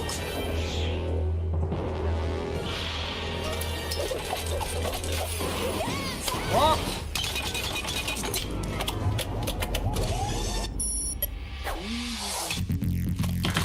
ガシンガシンガシン授業続けませんか飲まなきゃ牛乳に相談だ Wow. Yes, right? What? Was he it again? No, yeah. We need to try to make sense of this. Okay, so he's drinking a fuck ton of milk. A lot of milk. 1, 2, 3, 4, Wait, 1, 2.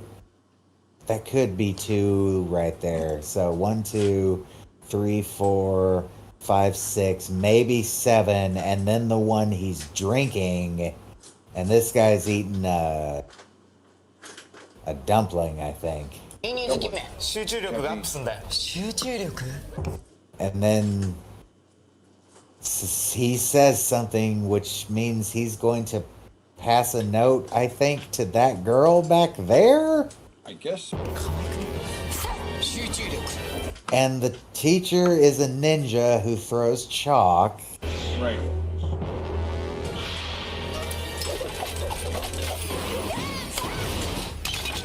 And has apparently been after this dude for a long time. Yep. Blocks all the chalk. Then blocks the lake. And a transformer. And it turns into a giant chalk. But that was all his fantasy. So he fantasizes about the teacher turning into a chalk ICBM, or I guess SRBM, and attacking him? Yes. That's exactly what happened. So super chalk attack. Super jet. Is there a translation down here?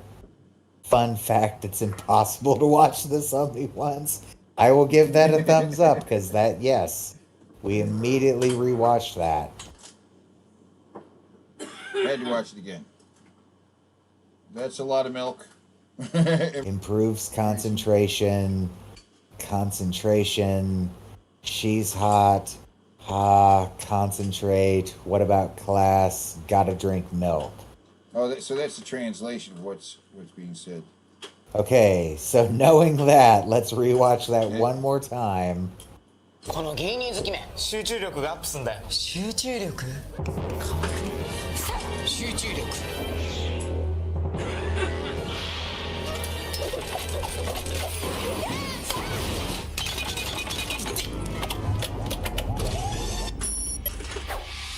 Okay, so I get it now. Concentration, that's why he's dodging bullets and doing the Mr. Miyagi. Because he drinks a lot of milk. Drink enough milk, you will achieve Ultra Instinct.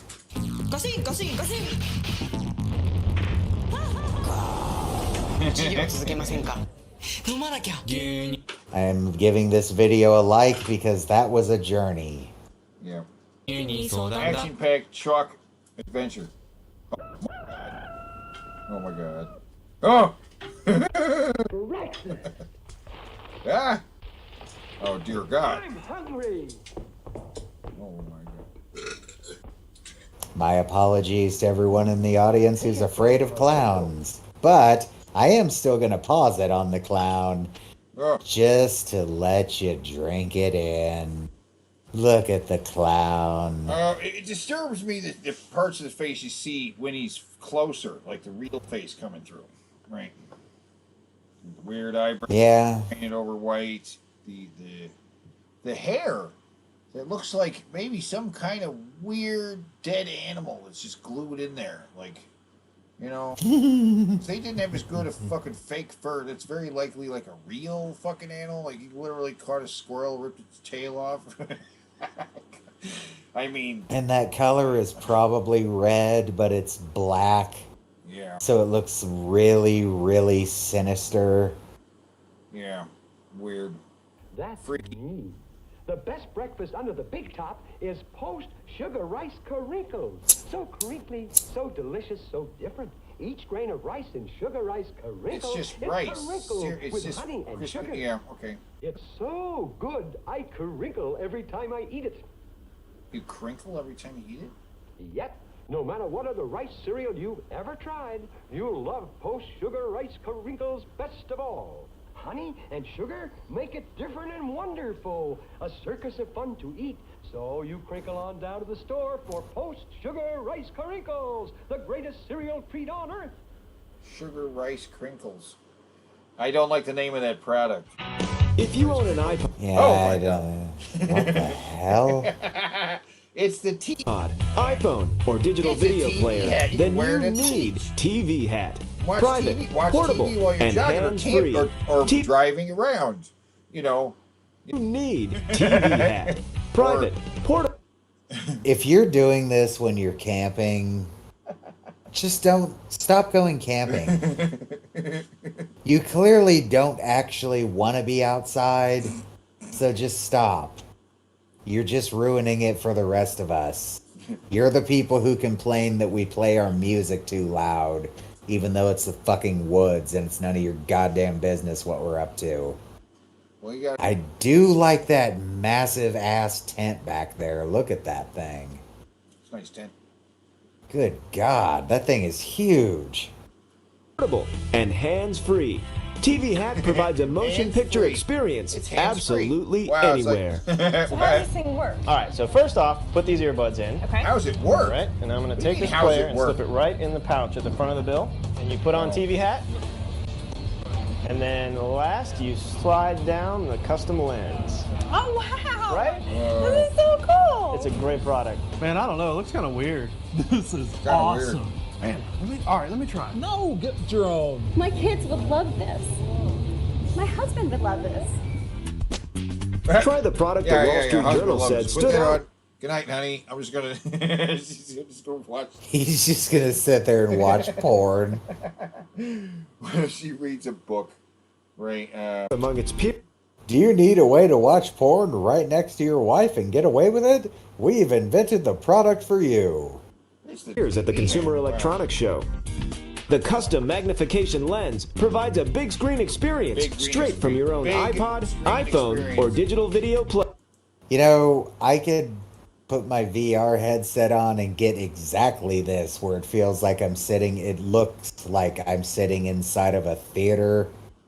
But so this is hundreds extra of dollars. impressive. This costs only 3 easy payments of $19.95.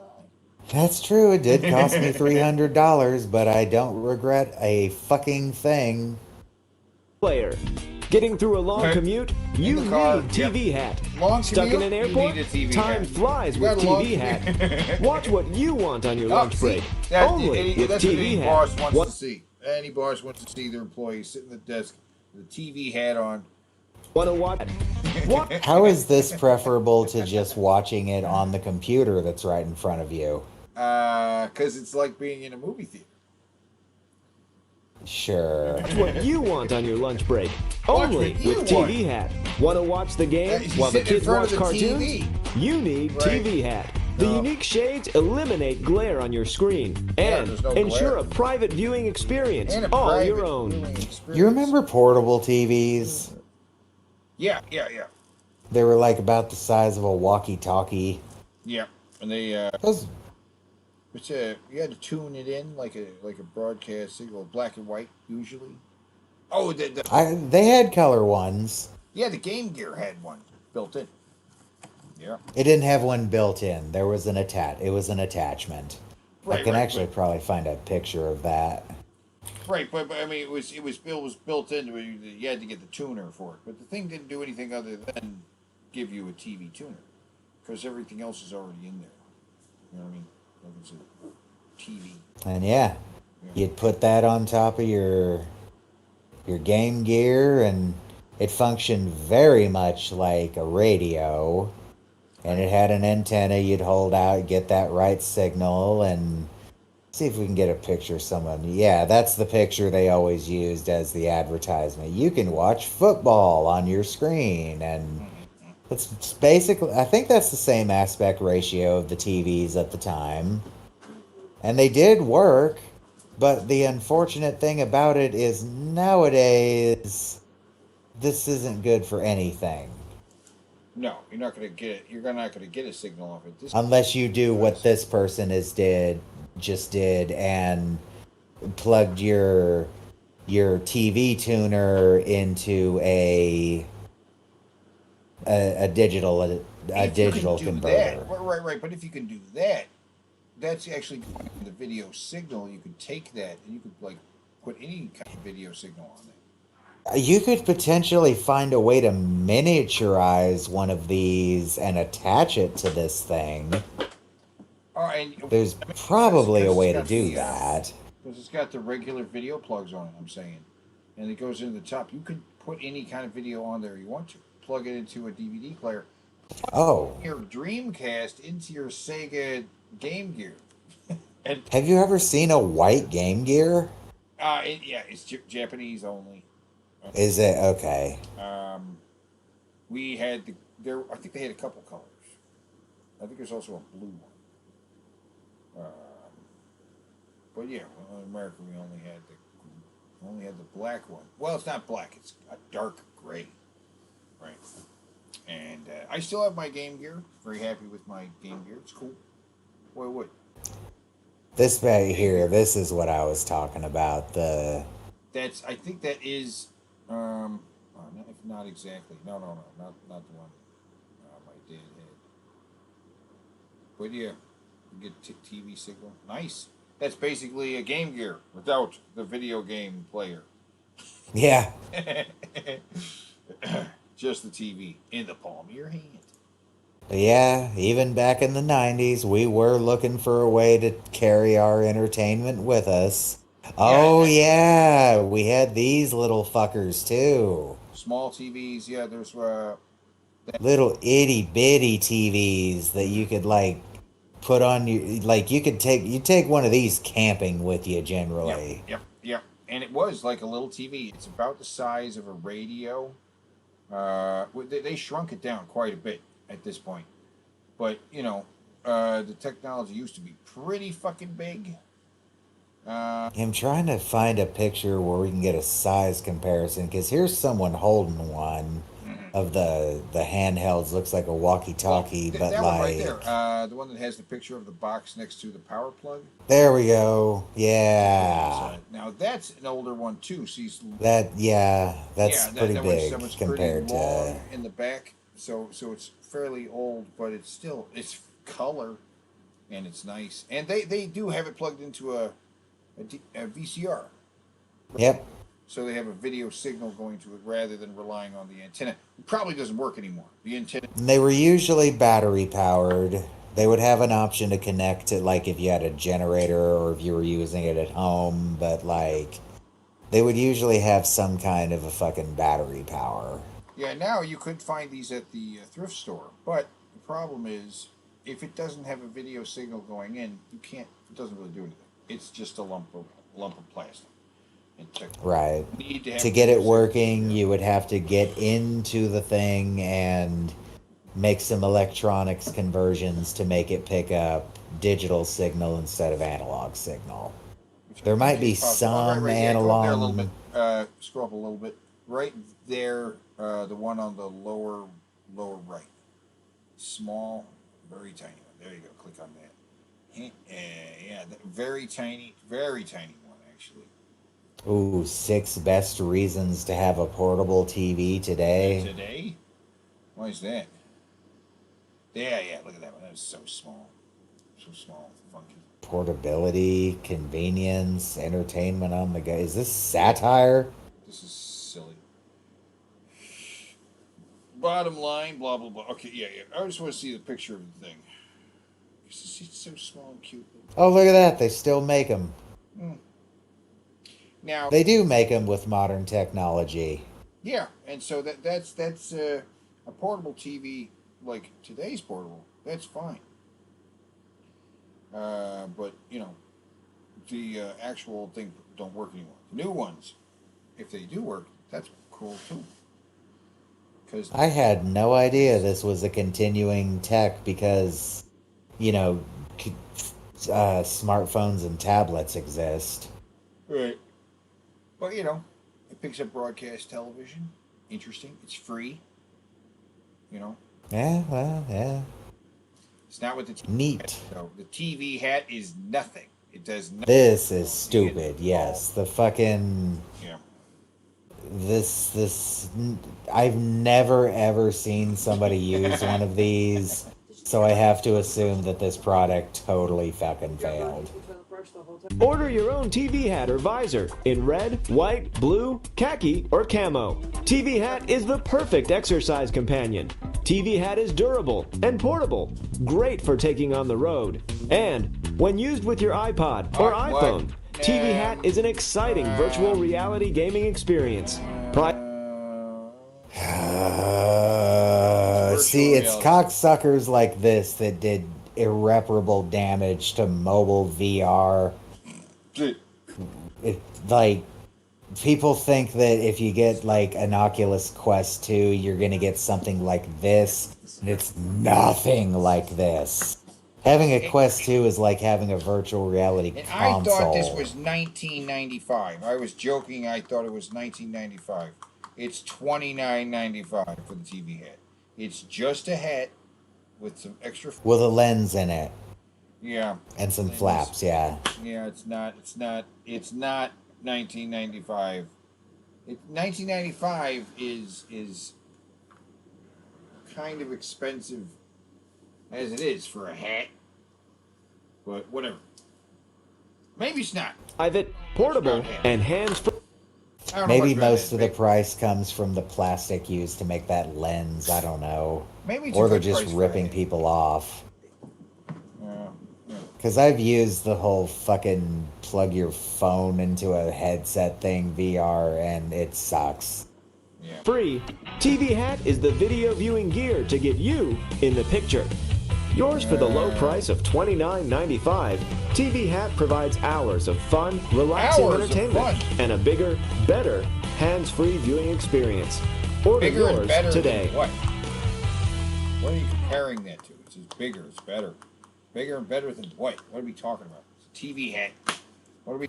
Probably those like really small, trying to look like a small VR headset ones. Maybe, I don't know. That was bleh. TV hat might be one of the worst products I've ever seen. I don't even think that. First, there was the transistor radio, then the headphones. Now there's Music Best, the only fashion and personal sound systems currently sweeping the... You are fucking with me. Yeah, back it up. Okay, first there was transistor radios, then there was the Walkman, right? First, there was the transistor... See, that didn't register in my head what he said. I thought that was a pack of cigarettes. Well, yeah, because he's got the cigarette, right? Yeah. Yeah, it kind of looks like a pack of cigarettes. It's a really small radio. Then the headphones. Now there's Music Best, the only fashion and personal sound systems currently sweeping the... Do you want to be an obnoxious walking boombox? Well, we have the product for you. Yeah, it it's even comes in the most obnoxious looks possible. Torn off sleeves, black leather, or futuristic but not really futuristic metallic silver. That's right, this product is perfect for any white couple that can't stand each other and has to have anything about themselves that makes them quirky. Country. Music Best is designed to provide that does look very space age. That does look very space age. The speakers on the shoulders, I can't say that doesn't look space age, baby. With the $34. That's almost as much as the TV hat. Dude, I bet it puts out jack shit for sound if it's only $35. Well, for sure. And this is from 1985. I don't know if it's a radio or if it has a tape player, or maybe if it's just there, you just plug it into anything. Wait, I'm doing inflation backwards. Maybe it actually does put out good sound if it's $35 in 1985. Right, I think it might just be a plug that you would plug into the Walkman or into whatever you had, and it's just like a speaker chip. I don't think... Did you happen to find a video of anyone using one of these? No. No? I'm gonna look for TV one real quick. Just the footage here. Music Vest. It's a very strange... Oh, no. That's some other similar thing. Somebody's got... No, they're releasing something like a Music Fest now. Oh my God, there's something like. Oh no, those have been around for a long time. But it's just got speakers on, or you're supposed to feel it or something, right? A combination of both. Plus, it makes it feel like they're coming from underneath you. Yeah. I guess we wouldn't be able to watch a video if I were to find one because it would have music on it. Music Best waterproof speaker system. You can enjoy your favorite music whether you're exercising, riding, golfing, fishing, or just hanging around. Yeah. Music Best is both elegant and versatile. Be the leader in your crowd. Order your Music Best today. Wow. I want it in silver. Dude, Silver one. get one of those. Get one of those. dress up in a black creepy robe, wait for Halloween, and just wander around a graveyard playing weird noises. Yeah, You man. could probably prank the fuck out of somebody. Fucking $34, I could buy like several of them and just have guys walking around just playing ominous music all the time. They have like my team. Yeah, have like, yeah. I always Call have some kind of entry music play. 1-800-562-0039. Like music play when I walk in the room. Like I have something queued up, I'll just walk in like like what the hell? They're like that's my music jacket. I got or music vest.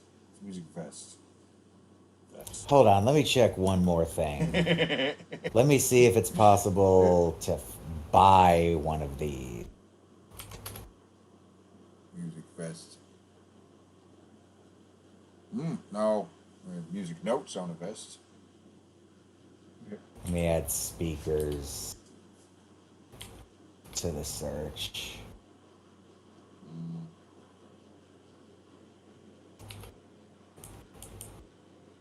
Specified has to be a vest. No. Vest. I want one now. So yeah, I was gonna say this is potentially an extremely rare item. Yeah, I want a music vest though. That would be badass. Millions of women like yourself suffer from a poor night's rest. Sleeping on your side without proper breast support can be a major culprit. Introducing Cush, the comfortable nighttime companion. Anatomically contoured to gently support and cushion the weight of a woman's breasts.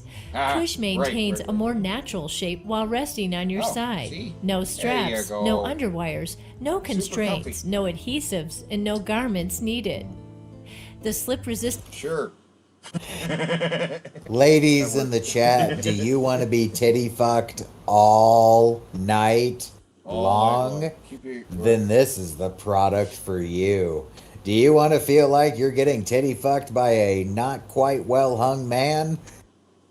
They got you. The surface helps keep Cush in place even as you roll from side to side. Cush offers comfort and proper spine alignment for side sleepers. Hey, look, I'm sure this is an actual fucking issue.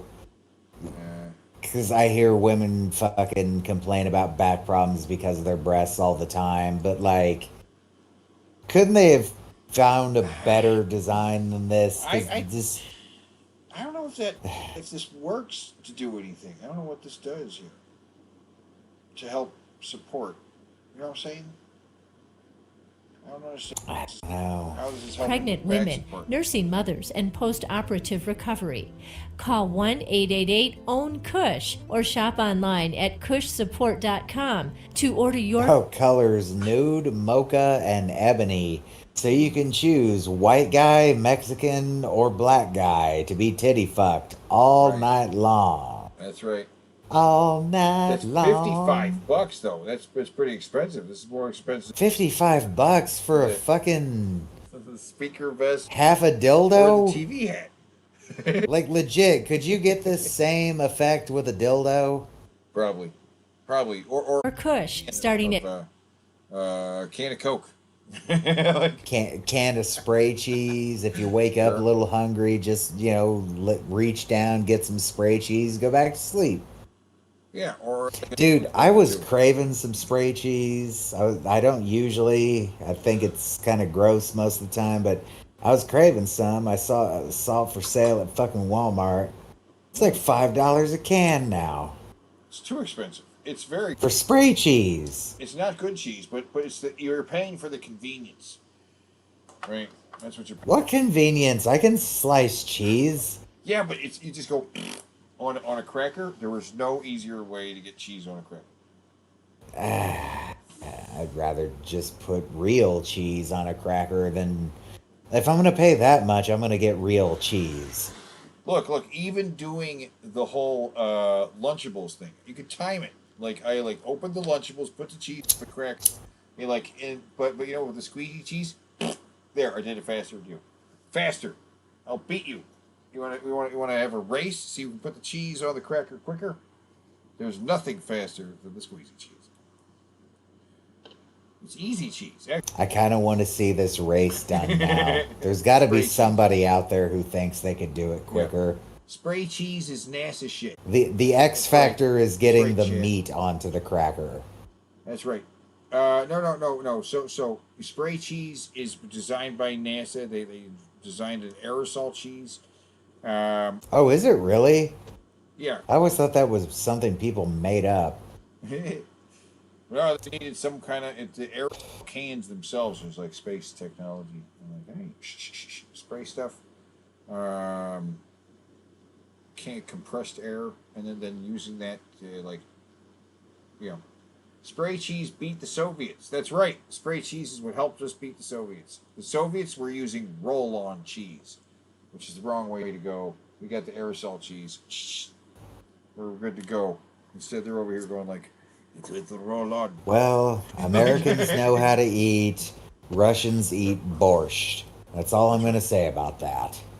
Yeah. At $55 plus shipping and handling. Order.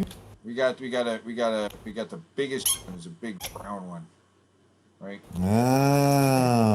Oh, I did not mean to do that. Oh, it's all right. That was the end Order. anyway.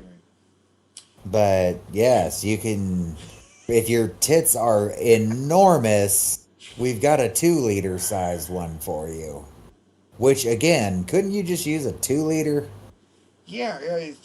How does putting a piece of toilet paper stone? Cardboard toilet paper roll, sure. I mean, it looks like it's made out of stone or something. It seems like you'd be putting weight onto your other breast in a really bad way. What is it made out of? I mean, I don't even know. They didn't say what. Now. I'm not buying. Your eyes on these homemade dishes. Oh my God! Desserts. All these Homemade dishes. with ramen noodles. Ramen. Really? They're all made with ramen. Noodles? Really? You Yes, don't believe it? ramen. Oh, it's the dump Right. chick. Give me It's my the favorite dump ramen chick. joy cookbook. She makes Filled with tons Dump of chick. recipes She makes everyone dump will love. cakes. This entire Oh, right. She made the whole dump cookbook, which is I make dump. So this is going to be how to enhance ramen.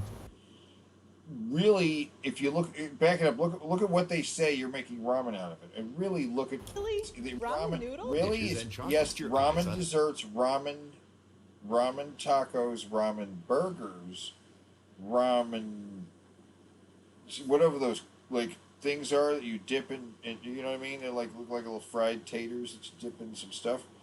Yeah, made with ramen. Yes, made with ramen. I can taste the salt. Yeah, and she all right. You got to see these recipes. How On these homemade ramen dishes into and chocolate. How she turns ramen into desserts. How that is made from ramen. Okay, is That looks disgusting if that's ramen. that is made of ramen. All right. That looks absolutely disgusting. Is made. It's even off color. It's made from ramen. It's like the cheapest desserts in the world. homemade That's made from ramen. I don't know how it's made from ramen. Somehow that's made from ramen. with ramen noodles. Ramen. Really? Yeah. Ramen noodles? Really? Yes, ramen. Really? My I favorite did the my impossible. Joy cookbook. I Filled took with the cheapest unbelievable food you could recipes find. everyone will love. Ramen tacos. Entire Just oh my basket god. Under $10. And Yeah. wait till you see You what you get can so make. much of this Check shit, these out. and I'll Ramen turn it shrimp. ramen shrimp. Tacos, even Ra- ramen sliders. Watch ramen this. sliders. Ground some Okay. beef or any other meat with Okay. a ramen seasoning pack. Dump in a package of ramen, a good-sized squirt of ketchup, and a can of cola. Yes, cola. What? For a fantastic Yes, better than what cola. they serve at the That- rib joint at a fraction of the cost. Yeah, there you go. Or And you cook made ramen beefaroni. into a fast What? pizza crust. Yes, Then the add your pizza favorite crust. This is is made from like ramen. jail The pizza crust- food. the pizza crust is made from ramen. topics for a mouth-watering Yes, pizza in yes. minutes. That- It's right that- here on page 84. Yeah. And here's my favorite. Just dump some ramen on top of some leftover chicken and veggies. Add a can of soup, stir and bake. A delicious feast for the whole family, all for less Okay, well that one might be okay. Yeah, that one looks fine. Yeah, $3. that one looks alright. What the best salad ever? Start with lettuce, onions, and mandarin oranges. Top with fresh ramen. No, I'm eating salad because I don't want to be eating noodles and shit. Well, she's saying without cooking them. She likes to eat them raw. She eats it raw. No, watch. She does. Love that crunch. Love that crunch. She's eating it raw. Ramen Ramen apple pie. Hold on, pie. Go back to that ramen apple pie. Look at that abortion. That's a ramen apple pie. Just ramen noodles mixed with apples, and like I don't even know what. It just looks like vomit pie. It's vomit pie a la mode. Recipes. I made the creamy berry crumble. It What? was fast. How- easy, wait, and wait. so delicious. So amaze everyone. No, with my new amaze ramen everyone. joy That's cookbook. made from Just ramen. $10. You like invite your Wait, friends over. you Like, can this also is get pretty ramen good. It's nibbles made with from my ramen, favorite bitches. part. Like, Mikey's cheesy I made that holiday out of. wrappers, I or the got fresh out of ramen stuff I hummus. found in And don't forget garbage. dessert, chocolate mousse-filled ramen cups. Yummy. You Chocolate get both mousse-filled books with nearly ramen 100 cups, delicious crab ramen cakes, recipes for $10. crunchy Here's how to mushroom pilaf. What? Peach cobbler? How dare you, woman? Call 1-800-383-7660 to get Jesus. Ramen Joy on a special TV offer, but you must call now or go to www.byramenjoy.com. That was intense. And she's selling that for $10. That's the cheapest thing we've seen. The most expensive is the titty tube, whatever the fuck that is. Oh my god, it's the Floby. You know what the Floby is? No. Oh, the Floby. The Floby is great. It's the next level Welcome to invention the here. exciting world of Floby Precision Haircuts. Oh my god. In the next few minutes, we're going to show you how to achieve the kind of haircuts you Oh my god. No Dude, hassle. this is the No suck and mess. cut Easy to from do. Wayne's World. Just follow along with us in this video, and Yes, you'll it's be the a vacuum happy cleaner Floby hair user cutter too. thing.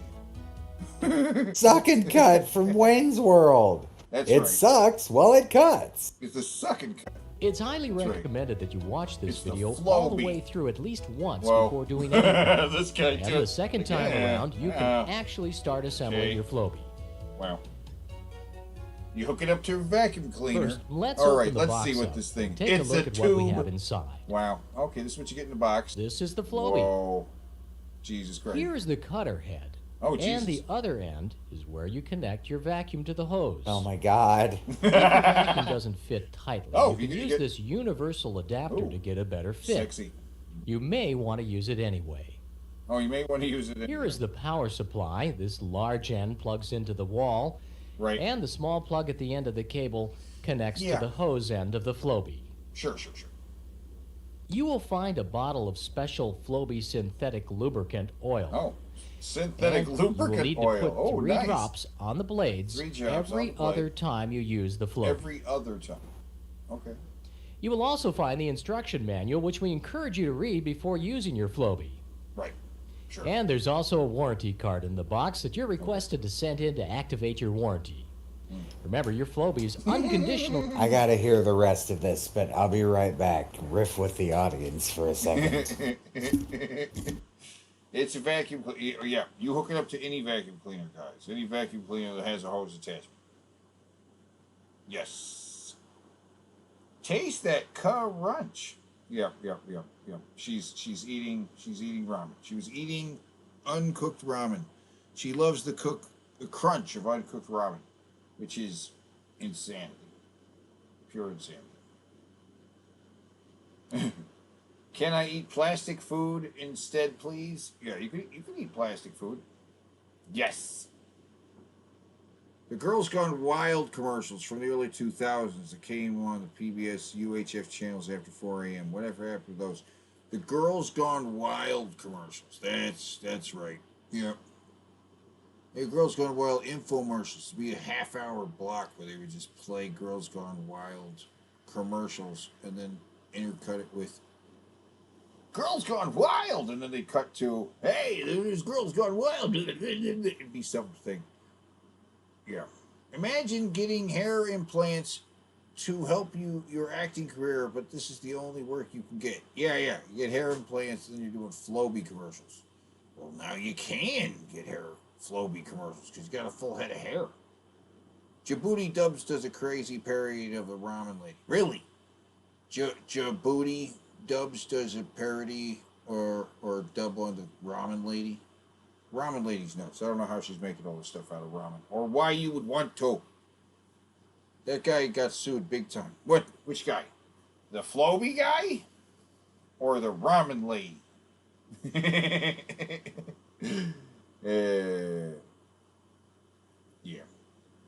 Look at this warranty, guys. You want a warranty on the Flowbee. Like, if it eats your face while you're trying to cut your hair, then you want to get your money back. GGW were like an hour long. What's a GGW? Girls Gone Wild. Oh, the Girls Gone Wild. GGW. I got you. Got a couple DVDs. They're terrible. Yeah, the TVDs of the Girls Gone Wild. I can only imagine. I imagine the DVDs a lot of filth, right? Because they're selling you on the content. So I imagine they tease you a lot with the fucking content. Those band from TV caught on camera, they're always teasing you with the content, right? They're like, look at this. Oh, look at it again. We only have like a 15-second real quick shot of the thing, so look at it again and again. Watch here. You know? A lot of the things that I saw on banned from TV, I'd eventually see on TV. Right. Like a little kid getting hit by a train. That's fine. We'll put that on TV anyway.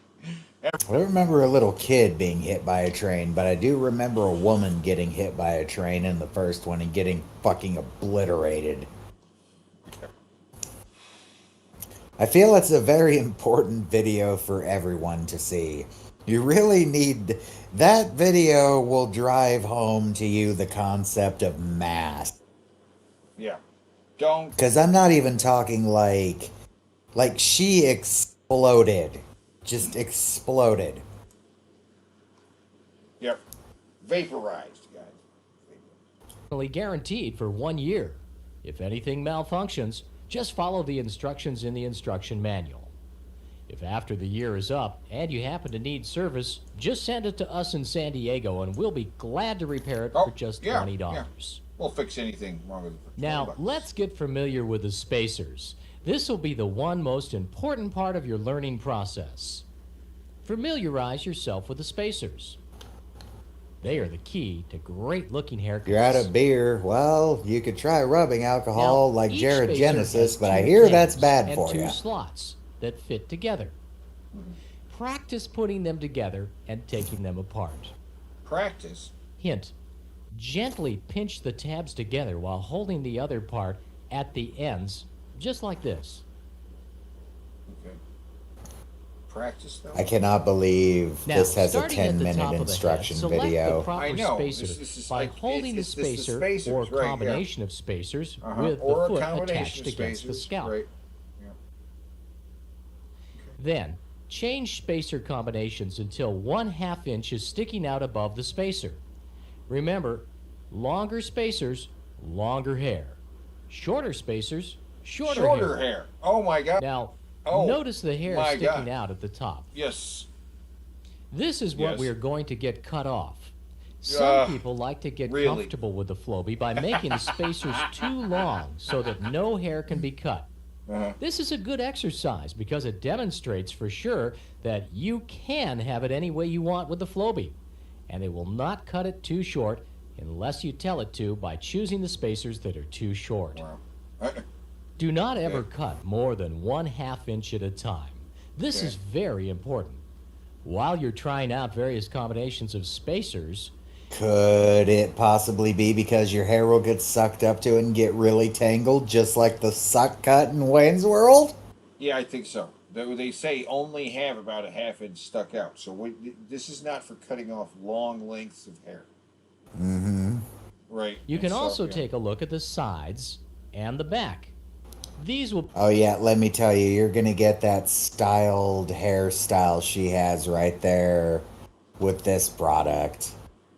Yeah. That woman clearly goes to a stylist to get that hairdo, just saying. be steps 2 and 3 coming up.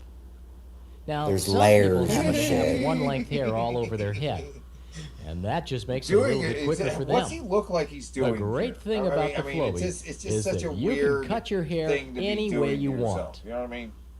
Now that See you somebody doing He this? looks so sad and like he looks like he's looking in the mirror and contemplating if this was a gun. that just makes it a little bit quicker for them. The great thing In fact, let's remove the 3 coming up. Now, Okay, I'm gonna remove the Some audio. people have Oh, damn it! Remove the audio and slow it down. and he's just thinking about it. This guy just thinking about it. Look at the lost eyes, the sadness, realizing he's using a vacuum cleaner to cut his fucking hair. What he's been reduced to. His wife took everything in the divorce. So now he's got to cut his hair with a vacuum. He's thinking about how he wants revenge on her. It just looks so sad. So incredibly. I mean... He wanted to be an actor, damn it. I guess it works if you set it and you keep doing it off. Chosen to space. And you got to set a particular haircut. But it's not good. I'm not really seeing how it cuts your hair so far. Yeah. That will give you the length that you want. Let's snap it onto the Flowbee and start with the How top. long is this? Remember, use a... This is a 10-minute instructional video. Rocking up and down motion. Do not rock the Flowbee from side to side. Oh, don't? What do you mean? Later when we... Oh, so they're flat out confessing right there. If you fuck up even a little bit, it's going to make your hair all uneven and weird. Want to go shorter in areas like the side and the back, you'll want to stay away from the top area. Okay. Using a shorter rocking motion, up and down, just go over the whole area. Don't go If side you have to a mirror, side. you can see when the Hey, I hair think is he's going all side to even side. and cut. I don't know. But see, You I don't will know. also What's the notice that what? when the unit is cutting, it will occasionally make a noise like the motor is running faster and slower. This is okay. It just means that you're cutting some of the hair off. Okay. When you do the sides or new area of the hair that you want shorter than the area you started with, measure that new area against the spacers, as you did in step 2. This is until intolerable. half an inch of It's hair good for or a quick less laugh, extends but I beyond the can't. We spacers. can't keep watching this. All right, we're only halfway through. It's just. Is it ever going to explain interesting. how it cuts? No, not really. It's just okay, there it is. Nothing about what kind of blade it uses. No. All So right. I put some lube in there, like every third use. It says every third use. Faster than a speeding bullet. Oh. Able to leap tall buildings in a single bound. Oh. Look up in the sky. It's a bird. It's a plane. No, it's Airman. I have literally seen conspiracy theorists think that this was a fucking angel. I don't remember what the fucking video was called, but I have seen a video where conspiracy theorists were claiming there was a fucking angel / otherworldly being flying around in their city, and it was clearly one of these fucking things. And these don't even look. The all-new radio. I mean, it looks okay from certain angles, but because it's made controlled flat materials, it's not every angle where it looks good. Right. I'm gonna change the volume so I can actually hear you when the videos are playing. Superhero of the sky. There you go. Airman Well, is real RC it airplane doesn't look fun good with from real every angle. RC airplane controls. Like, from that Super angle, it easy to looks good. fly even for a beginner. You control the throttle, left, right, and altitude. Now you can do breathtaking climbs, That looks good. insane Certain dives, angles, and it looks turns on a dime. Airman has an incredible from every 200-foot range. If Airman flies too high or loses radio contact, he's programmed to automatically return to Earth. Airman is superhero strong and made of lightweight yet durable foam-infused materials. So no matter what the trouble, he's ready to fly again and again. Airman features powerful twin propellers and on Dude, that might have been the video. again and again. It might have been this video right here. Where he's like flying around. Yeah. Shot the video, and then somebody else took. Like the raw footage got out somehow. and then shared it. Airman features powerful twin propellers and onboard rechargeable lithium polymer battery. You can recharge Airman right at the field from the transmitter, so you can fly your missions over and over again. Airman makes the perfect gift for kids of all sizes and kids of all ages. It's cool. Now you can It's have an hours and RC hours of flyer. real radio control fun for the whole family with Airman. Airman leaves other RC toys on the ground. The Airman flying superhero comes ready to fly right out of the box. The transmitter can be programmed for up to 16 different channels, so you can fly multiple planes at once. Attach a streamer, then try to Personally, I think I like drones more, but drones are way more high tech than this. Drones probably didn't really exist yet when this was first came out. Orange and electric yellow for only $39.99. Call now to find out about free shipping. You can fly Airman here. You can fly. That's not bad for an RC flyer at any time. Unless this is like 1983, I guess. Airman there, and even there. Call or click now. All right. Yeah. But yeah, I'd rather have a drone because you can put cameras on them. I love drones. They're so neat. Flying Airman. Cheap little flying guy. Not bad. Not bad, but you know. Has your toilet ever been oh my bumped God. up or backed up, Is it tired poop of related? lunging and plunging, only to get a face Oh my full God. of pushover plunge? The powerful plunger, What the fuck is it'll that? easily unblock any toilet, guaranteed. It works Really? like a bell. Guaranteed? Just put it between the seat and the porcelain and give it a push. It clears the clog, gets your flow to go. That's the power of the pushover. Okay, but what if it doesn't? And when you pull it up, it sucks all that shitty toilet water up with it? Yeah, maybe. This seems like a really weird plunger. Plungers work fine. Plungers work. Pushover plunge. The pushover plunge uses Why? simple physics to This is- unclog your pipes. It works like a bellow, giving you 25 I times get more it. pressure. Works like a than bellow. regular Right, I plunger. get that, but Yeah, but bellows suck in, too. Yeah, exactly. So if it doesn't break the clog, you're gonna suck all the shit from your toilet up into that thing. It just seems really weird. It just seems really weird that that would work. I mean, there's additional holes around the outside of the thing. Isn't it like The pushover plunge will fit in the any bowl? size toilet and will Doesn't it safely push some remove shit water? any I size don't know. clog I don't without know. damaging the pipes. Just It push, doesn't- it and does the not clog is seem gone. like this works. An I do overflowing not- toilet can be Yeah, your with worst that- nightmare. with Unlike that going ordinary on, plunges you that can get plunge- munged up yeah, and show bunged me- up, show the me it pushover done plunge is clean and sanitary because it never touches the dirty water or the mess. And Unless it's to the top. What? You know, you don't gotta take a dump in it. Just fill the toilet with toilet paper and clog it and prove it. All of these toilets aren't plugged. Folds up in seconds for easy storage. Oh, folds up for You two. can depend on and the you can pipe take it with you blasting wherever power you go. of the pushover plunge. It'll It's unclog portable. any toilet, guaranteed. A backed up or slow It moving is a more toilet portable is no joke. plunger? The pushover plunge will be your best buddy. If in you the go bathroom. somewhere and you I'm know staying at that, a friend's okay, house, okay, and wait. I Okay, this chick's story. Okay, listen to this chick's story. Here. accidentally clogged the toilet. But thank goodness I had my pushover plunge. It was fast and easy, and it saved me the embarrassment. I don't know if Okay, it's so me. there you go. In that situation, it's portable. It's a portable plunger you can take with you, and if you know that your shit is going to clog something, you can use it then to save embarrassments.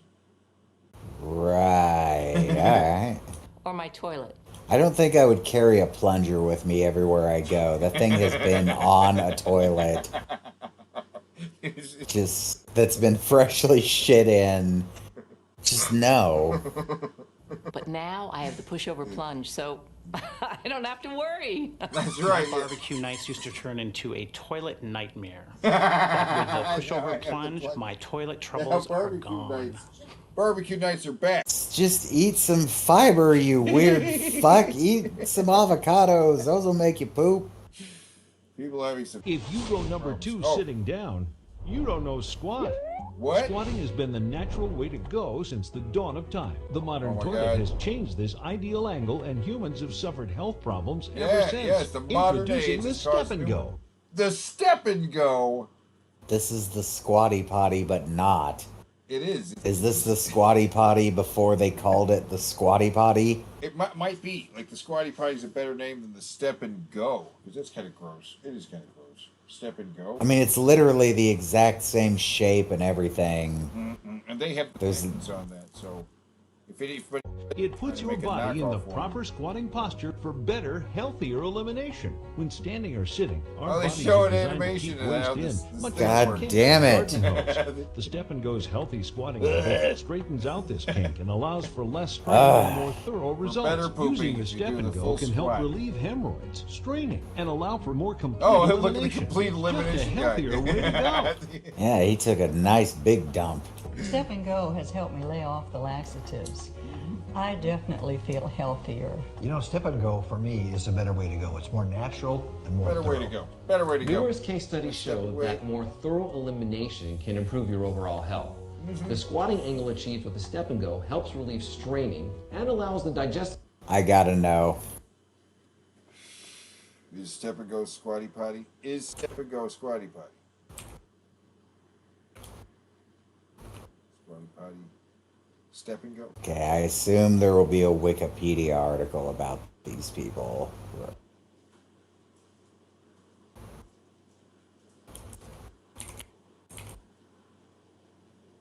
Squat toilet? Squatty Potty. Oh, the squat? Whoa. There's a squat toilet. What? That's a Japanese toilet. Or, no, that's South Africa.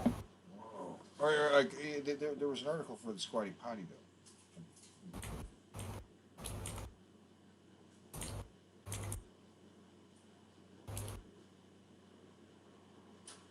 Squatty Potty? Fandom? Squatty Potty. Okay, and they appeared on the Shark Tank as well. But yeah, cross with the Step and Go. Yeah. Step and Go. Versus the Step and Go. So these are two competing things? They are competing things. Oh my god, this one looks like a dog. I want the one that looks like a dog. That's a Squatty Potty. Two competing toilet squatting things. And nobody can, because squatting is a better way to go. Well, okay. System tool line for better, healthier results. Designed for the ideal squatting angle, it's guaranteed to work for everyone. The Step and Go is quality made to give you years of service and normally sells for $29.95. Order today and you'll also receive this Get Going and Feel Great booklet, both for just $19.95. And when you order, be sure to ask about discounts for additional Step and Go units. Try Step and Go. If you don't enjoy more energy, feel healthier, and then decide you would rather go without it, we'll give you your money back, no questions asked. Remember, when you gotta go... Wait, more energy from taking a shit? More energy. Yeah. Where's the Star Wars one? That's a good thing. They should make a black one that looks like Darth Vader. There should be a gold one that looks like C-3PO. Step and Go. With the Ninja Turtles logo on it. Make it green. Let's see, get some promotional stuff. Turn off the light. Oh my god. You had to get up and turn off the light? Presenting Oh, the a pain clapper. in the ass. Lets your appliances turn on and off. There just you by go, clapping. just clap. Clap on the Or music. clap and turn on the stereo. Amazing. It's easy. Yeah. Just plug the clapper into any household outlet. Then plug in your lamp, TV, or stereo. Right. Clap on. Clap off. For places on the hard to TV reach, from the across the clapper room. makes it easy. Plus, the with clapper clapping. comes with an extra feature This to is make a- your this home is an more interesting secure. product. Turn to the away function, Oh. and your lights turn on at the first sound it hears. Minutes later, they turn off. And the clapper resets to help protect your home. Leave your appliances plugged into the clapper, and your lights will go on, turning away unwanted guests. Clap on, clap off. Hey, the clapper. Wouldn't it just respond to any loud noise, though? It has to be two quick noises. It has to be the quick Hmm. thing, unless you turn it on for the away feature, and then it's like a protection thing. It hears a noise and will turn on. A loud, snap, flat noise. I mean, I remember this being semi-popular, but it just kind of fell out of style. Yes, if you're banging, it becomes a disco ball. Right. Strobe light. Right. Just claps on and off. Clap. Yeah, good sex creates a strobe. Yeah. Ass cheeks clapping when that clapper's on. Ass cheeks clapping. That's what's happening. Or fapping. Yeah, there's the fapper. The fapper. Ooh, I wanna see one of those chicks that's really good at twerking do a light show with a clapper. Yep, we can see that.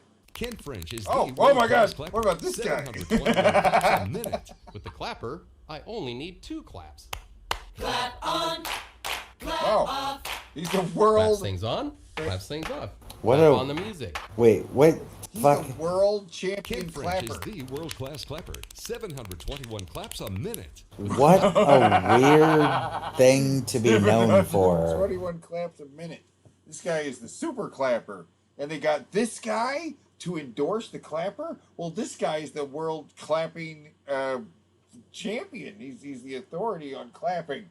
So I would believe anything he says. How is clapper? I only need 2 claps. Clap on. Good at clapping. So he's the clap guy. Claps things on, claps things off. Clap on the music. Yeah, clap on the music. Just plug in your appliance. The clappers. Oh wow, this is like a modern-ish commercial. Yes, more recent. Great for hard to reach places. Still pretty good. Take it from Ken. Take it from this guy. Wait, he The knows. clapper.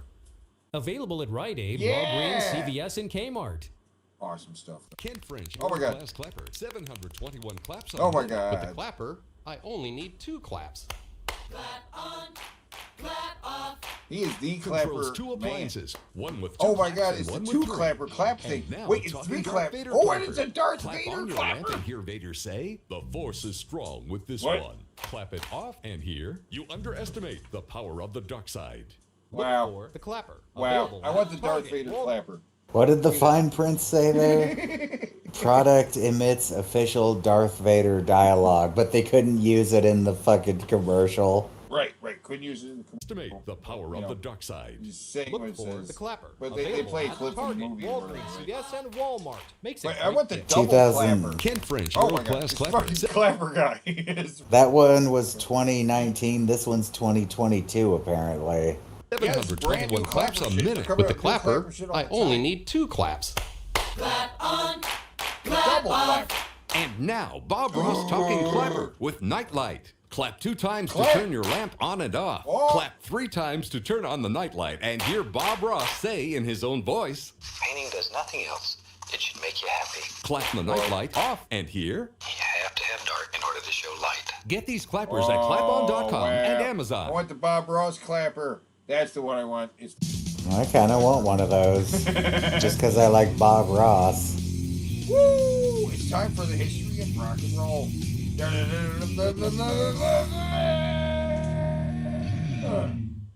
Yeah. So, what are we talking about today with the history of rock and roll? Well, okay, all right. I'll turn off the. I'm going to start a stream real quick. Share screens. Do the thing. Okay. Boop. And what are we doing? We're talking.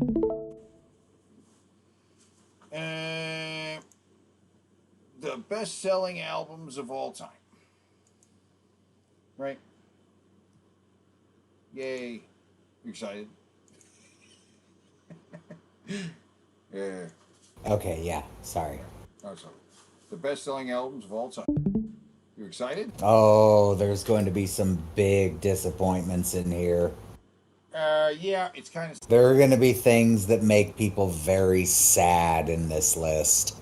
So, some of the stuff is cool. Some of the stuff is like, hey, oh, that's cool. It's on that list. The other is like, oh yeah, remember that. Remember that happening.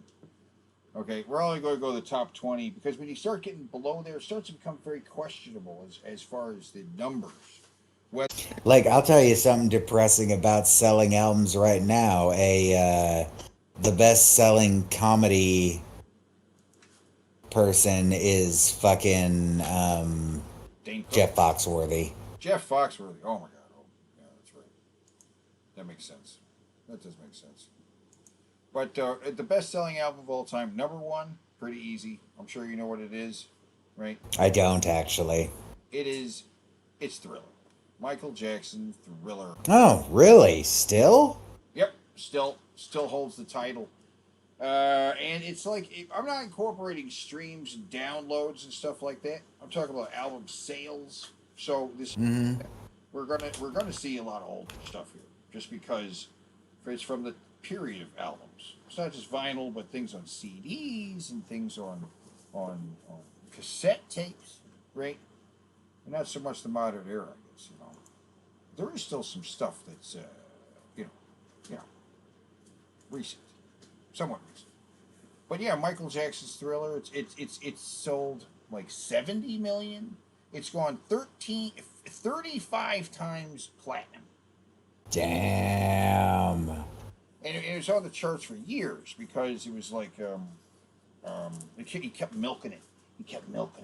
Like 4 years after the album came out is when he came out with the Thriller video, the big long music video with the guy who turns into a werewolf and there were zombies. That didn't come out until 1986, and the album came out in '82. So it was years. You have any way of turning yourself up? Oh, am I quiet? Apparently, yeah. Or people having trouble hearing me? Or apparently. Okay, Teddy could use a little more volume. Hey, all right. All right, so number 2 best-selling album of all time, right? So think about it. If Thriller didn't exist, this would be the number 1 best-selling album of all time. It's AC/DC Back in Black. Really? Yep, number 2 best-selling album of all time. Just now it's a pretty far distance from AC/DC to Thriller, but Thriller was huge. But this album sold a shit ton. I mean, and I see it all the time. And I'm like, huh? I'm like, there's another copy of AC/DC Back in Black. It's like the Super Mario of albums. It's just where you're looking through the, you find a stack of Nintendo games. Chances are you'll find Super Mario or Duck Hunt in that stack, right? Yeah. It's like that. Huge. It was massive. That's how big AC/DC is. Right? Number 3. The Bodyguard. What? Yep. And this is the first movie soundtrack on the list. And it's Whitney Houston. But it's mostly just that one song. Yes. I will always love you. Right? And that song had some major legs on it. Just because everybody was playing at weddings and shit like that. But it's also a Whitney Houston album. Because it's like the whole album's Whitney Houston. It's not like there's other artists on there, I don't think I have ever actually heard that song before. I've heard that part, but I don't think I've ever actually heard that song before. I've seen the movie. So I've definitely heard the song in the movie. I have not seen this movie. I have no interest in a movie starring Whitney Houston and Kevin Costner. I don't like Kevin Costner. And I don't care about Whitney Houston. Is Nickelback on the list? No Nickelback. Not in the top. No, but something worse probably is. All right, number 4 is that we're at? Is The Dark Side of the Moon. You're not giving us sales on these though. Like how many times did these? How many platinums are we talking here? This went I think 13 times platinum. Which is quite a lot. I'm not sure about the sales. I'm just on the order, right? Pretty big. At least the top 10 are all sold at least more than 40 million, right? And this was on the charts for 980 weeks. Okay, which is several years that it was on the fucking charts, and it's one of it's a great album. The Dark Side of the Moon. Gotta love it. Gotta love it. And it's good that it's up there, right? Album. The Eagles' greatest hits. The Eagles' greatest hits, right? Number 5, best-selling album of all time. The Eagles' greatest hits. Why? Well, because the Eagles got some great hits. I hate the fucking Eagles, though. I hate the fucking Eagles. I mean, whatever. They're all right. Anyway, number 6, Meatloaf, Bad Out of Hell. How about that? That's a good album. It's an awesome album cover, too. Look at this guy. Busted out of the fucking demon bat in the background. Fucking great. And it's a classic album. Probably the same thing that made AC/DC such a big thing was what was going on here, too. Right? Mm-hmm. There was like a lot of energy behind rock in the 70s. And this album had a lot of humor in there, too. You know, there's a lot of humor. Just the presentation of fucking Meatloaf, big guy that he is, you know, singing these music rock ballads is pretty humorous. Gotta love it. In fact, Tenacious D borrows a lot from Meatloaf. That's why Meatloaf plays his dad in the movie, Pick a Destiny. Yeah, that was 100% on purpose. Because they both sing operatically. Yep, they were very. They both have like I don't know what type of voices they are, but the way they sing is operatic style. Very theatrical. Yes. No, not theatrical. Operatic specifically. Yeah. Yeah. Now the next album, they're not too disappointed. It is the Eagles again with Hotel California, which this actually came out after the Greatest Hits, right? So I think the Greatest Hits didn't include Hotel California, and how could you not include Hotel California? Right, that's like the one song from the Eagles everybody likes. And I don't know what else is on this album, but I was just about to say I actually don't know that much about the Eagles. This is the only song of theirs I can actually name. I'm sure I know others, but I don't know that it's them playing it. Get what I mean? Yeah. But Like there's they didn't continue to be big, right? They're not still around like the Rolling Stones and stuff, you know. Apparently they're both tenors. Okay. The next album, which I think it's number 8. Hey, quick question for the chat. Which do y'all like better, AC/DC, before or after Von Scott died? Like, do you like the original singer or do you like the guy that, you know, sang Thunderstruck and stuff? Because I really like Von Scott. Or is Von Scott the person I'm thinking of? Hold on. Is it Von Scott? Oh, did I get the name wrong? Uh-oh. I might have gotten the name wrong. Bon Scott. Bon Scott. Bon Scott was the original singer, and what is the name of the guy who replaced him?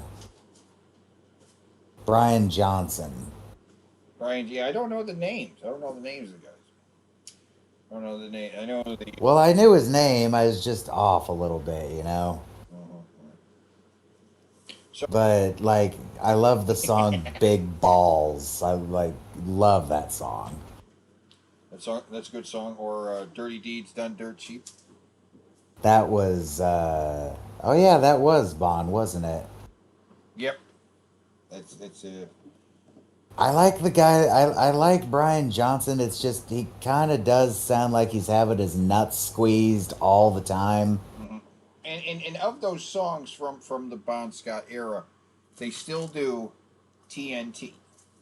They'll still do. They don't do a lot of them from that Bond era, but they'll still do TNT because he can do that one. TNT, it's time over here. You know, but originally that was a Bon Scott song. Yeah, it's another one of the best. But so this is the next best-selling album from a particular period. Shania Twain, Come On Over, which, that's right, Shania Twain takes the top spot. It's not Garth Brooks. It's not any of these other country music guys. It's Shania Twain has the biggest country music album of all time. Selling... I don't have anything to say about this. Right. I'm completely unfamiliar with her music. I do not listen to country music. So I assume I wouldn't like her music. I'm pretty sure I wouldn't either. So I'll skip right past that. Fleetwood Mac, Rumors. All right. Seen this one. I know this album. I know this whole album. It's a good album, right? Never. So huge. Well, we got the rising talent of Stevie Nicks here. I think there was also a bunch of drama going on with like her and other people in the group dating each other, and they were in the news. I'm not sure. Yeah, I'm pretty sure she dated someone in the band, broke up with them, kept them in the band, and then made them play and help release a song about them. Well, I know the band broke up, and almost every person from Fleetwood Mac formed another band, right? Mm-hmm. And just Fleetwood Mac, Rumors, good album, good album on the list of best selling. I like it when the art's good as well as selling. Right. Yeah. Next album is Saturday Night Fever, the original motion picture movie soundtrack, which makes it the second best selling movie soundtrack behind The Bodyguard with Whitney Houston. And I mean, if you like disco, this is a great fucking soundtrack. It is a sound of the times. It's got a great collection. We got Casey and the Sunshine Band, Kool and the Gang, and of course the Bee Gees in the center. It is a good collection of disco soundtracks, and that's why it sold so well. It's because it is just a really good collection of the best-selling disco songs at the time. And this is iconic. Him in the outfit doing the dance. Right. In fact, more people probably heard the soundtrack than seen the movie. Yeah, I didn't see this movie until like the last 10 years or so. Yeah. But that's how, bigger than the film itself. Same with... And I did not like it. No, you didn't like the movie? No. Yeah, it's one of Gene Siskel's favorite films, but it's got to be for personal reasons, right? Here we go. Next one. It's fucking Led Zeppelin 4. Yeah, this one is the one that has Stairway to Heaven on it, right? Oh, okay, that figures. And it's good. I mean, Led Zeppelin is so consistently good that it doesn't matter if you pick up Led Zeppelin 2 or Led Zeppelin 3 or like the House of the Holy or Physical Graffiti. It doesn't matter because they're so good. But this is probably the best Led Zeppelin. Let me see what all is on the track list for this one. Is that Black Dog on there? Black Dog, that's a good song. Rock and Roll, that's one of my favorite songs. Battle of Evermore, I fucking love that song. That's one of the first songs on my music playlist. Stairway to Heaven, Misty Mountain Hop, Four Sticks, Going to California, When the Levee Breaks. This is like a perfect album. Yep. And artistically, it's good. I'm glad it's there. Right, and it also sold really well. It sold like gangbusters. With the stars aligned for fucking Led Zeppelin here. Right? Awesome album. Led Zeppelin 4. Solid album, says the chat. Fuck yeah. Next one, Michael Jackson's Bad. I'm not surprised to see Michael Jackson on this list again. Yeah, I'm surprised it took so long to see him. Right, he could not follow up Thriller. He never could match it even. It's unfortunate. He peaked right there, and it's crazy. But, Michael Jackson's Bad, I'm not a big fan. I mean, it's got Smooth Criminal on it. It's got... Smooth Criminal is my favorite Jackson song. And it's got Man in the Mirror. Man in the Mirror, right? I like that song, too. But yeah, it was huge. But he was already a thing. It was like a happening. You know what I mean? So, the momentum of Thriller, the next one had to be huge. If it didn't completely suck. All right, the next one on the list is Alanis Morissette, Jagged Little Pill. Now, how about that? From this time period, it's not the Red Hot Chili Peppers. It's not Nirvana. Never mind. It's not. It's not. It's Alanis Morissette. Isn't that crazy? Seth, if you would like to share your trivia that you know,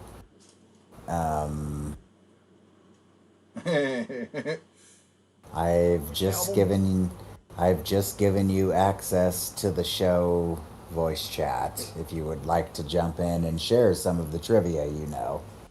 Or some trivia about the previous albums. He says he knows trivia about just about every album on this so far. So you're more than welcome to hop in, and I think that's how the permissions work on this. Let me make sure.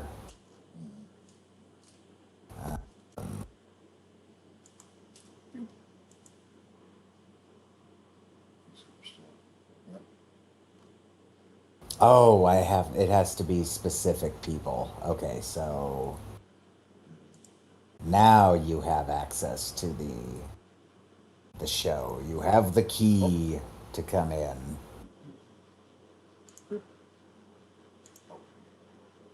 Alanis Morissette. Alanis Morissette. But yeah, Alanis Morissette over all the people you named from that era, that is nuts. Is this the one that had this had Everything on it. Any song you know by her is probably on this one. Okay, fair enough. It's got hand in the pocket, head over heels. You ought to know. And there he is. Hey, how you doing? What up? So do you want us to pop back to some previous ones, share some trivia? Yeah, I mean, if you want to. Do I sound okay? Yeah. Okay, cool. I'm on kind of weird microphone. Yeah. Which one were you thinking with the Led Zeppelin? Led Zeppelin's like one of the ones that I don't know much about, but okay. Taylor Hawkins from the Foo Fighters played with Alanis during this time. I'm not sure if he's on the album or if he was just a touring drummer. I'm not sure. But I listened to this album fairly recently, not too long ago, after not hearing it for like 20 years. And it rocks harder than I remembered it. Yeah, my roommate said he listened to You Ought to Know today on the radio, and he'd never realized how good the bass line in it is. Yeah. And is it ironic that Ironic is like my least favorite song on the album? No, but it's ironic that nothing in Ironic is ironic, therefore making the song in of itself ironic. I actually think that the release of Ironic is the end of irony as we know it. Nothing has been ironic since Ironic. It came out. But I mean, there's a ton of tracks on this album that I confess I do love that song. I listen to that song like at least once a week. Yeah. Okay, so the next album on the list is Legend, the best of Bob Marley and the Wailers. Can you believe it? How about I can believe it because I remember like every mall in my immediate area had the one store that sold just tons of stuff with Bob Marley's face on it. I can believe it because every lame white motherfucker that claimed that they listened to Bob Marley needed a greatest hits to keep around. Yeah. And I've seen a lot of versions of this where they put a joint in his hand. I was going to say, it kind of looks like he's supposed to be smoking a joint. Well, you probably have seen a picture where somebody's taking this and put a joint in his hand. Because his position just like one, and that makes for a cool picture on a black light poster, right? Mm-hmm. But yes, this is the reggae album, right? Voice of Reggae. Well, I know an unfortunate fact of music. Yeah. The album To the Extreme went platinum 7 times. Oh yeah. The first Vanilla Ice album, the one with Ice Ice Baby, went platinum 7 times. And every single album he has released since then has failed to even chart. Yes. Is it Ice? What's the name of the album? To the Extreme. To the Extreme. Vanilla Ice To the Extreme went 7 times platinum. Yep. Well, You really can't. You don't have a drop off like Vanilla Ice. There's no drop off like Vanilla Ice in the music business because most people in the music business have some kind of talent. Absolutely, completely, utterly erupted onto the pop culture scene, and then it was just over. Right. Yeah. Well, four of those 7 times were people buying it ironically, though. Well, I mean, like other guys could be ousted from the business. Like you did something terrible, and your business is just out, and they aren't making records anymore. He was still making records; they just were not selling. It's hilarious, really. I have a request.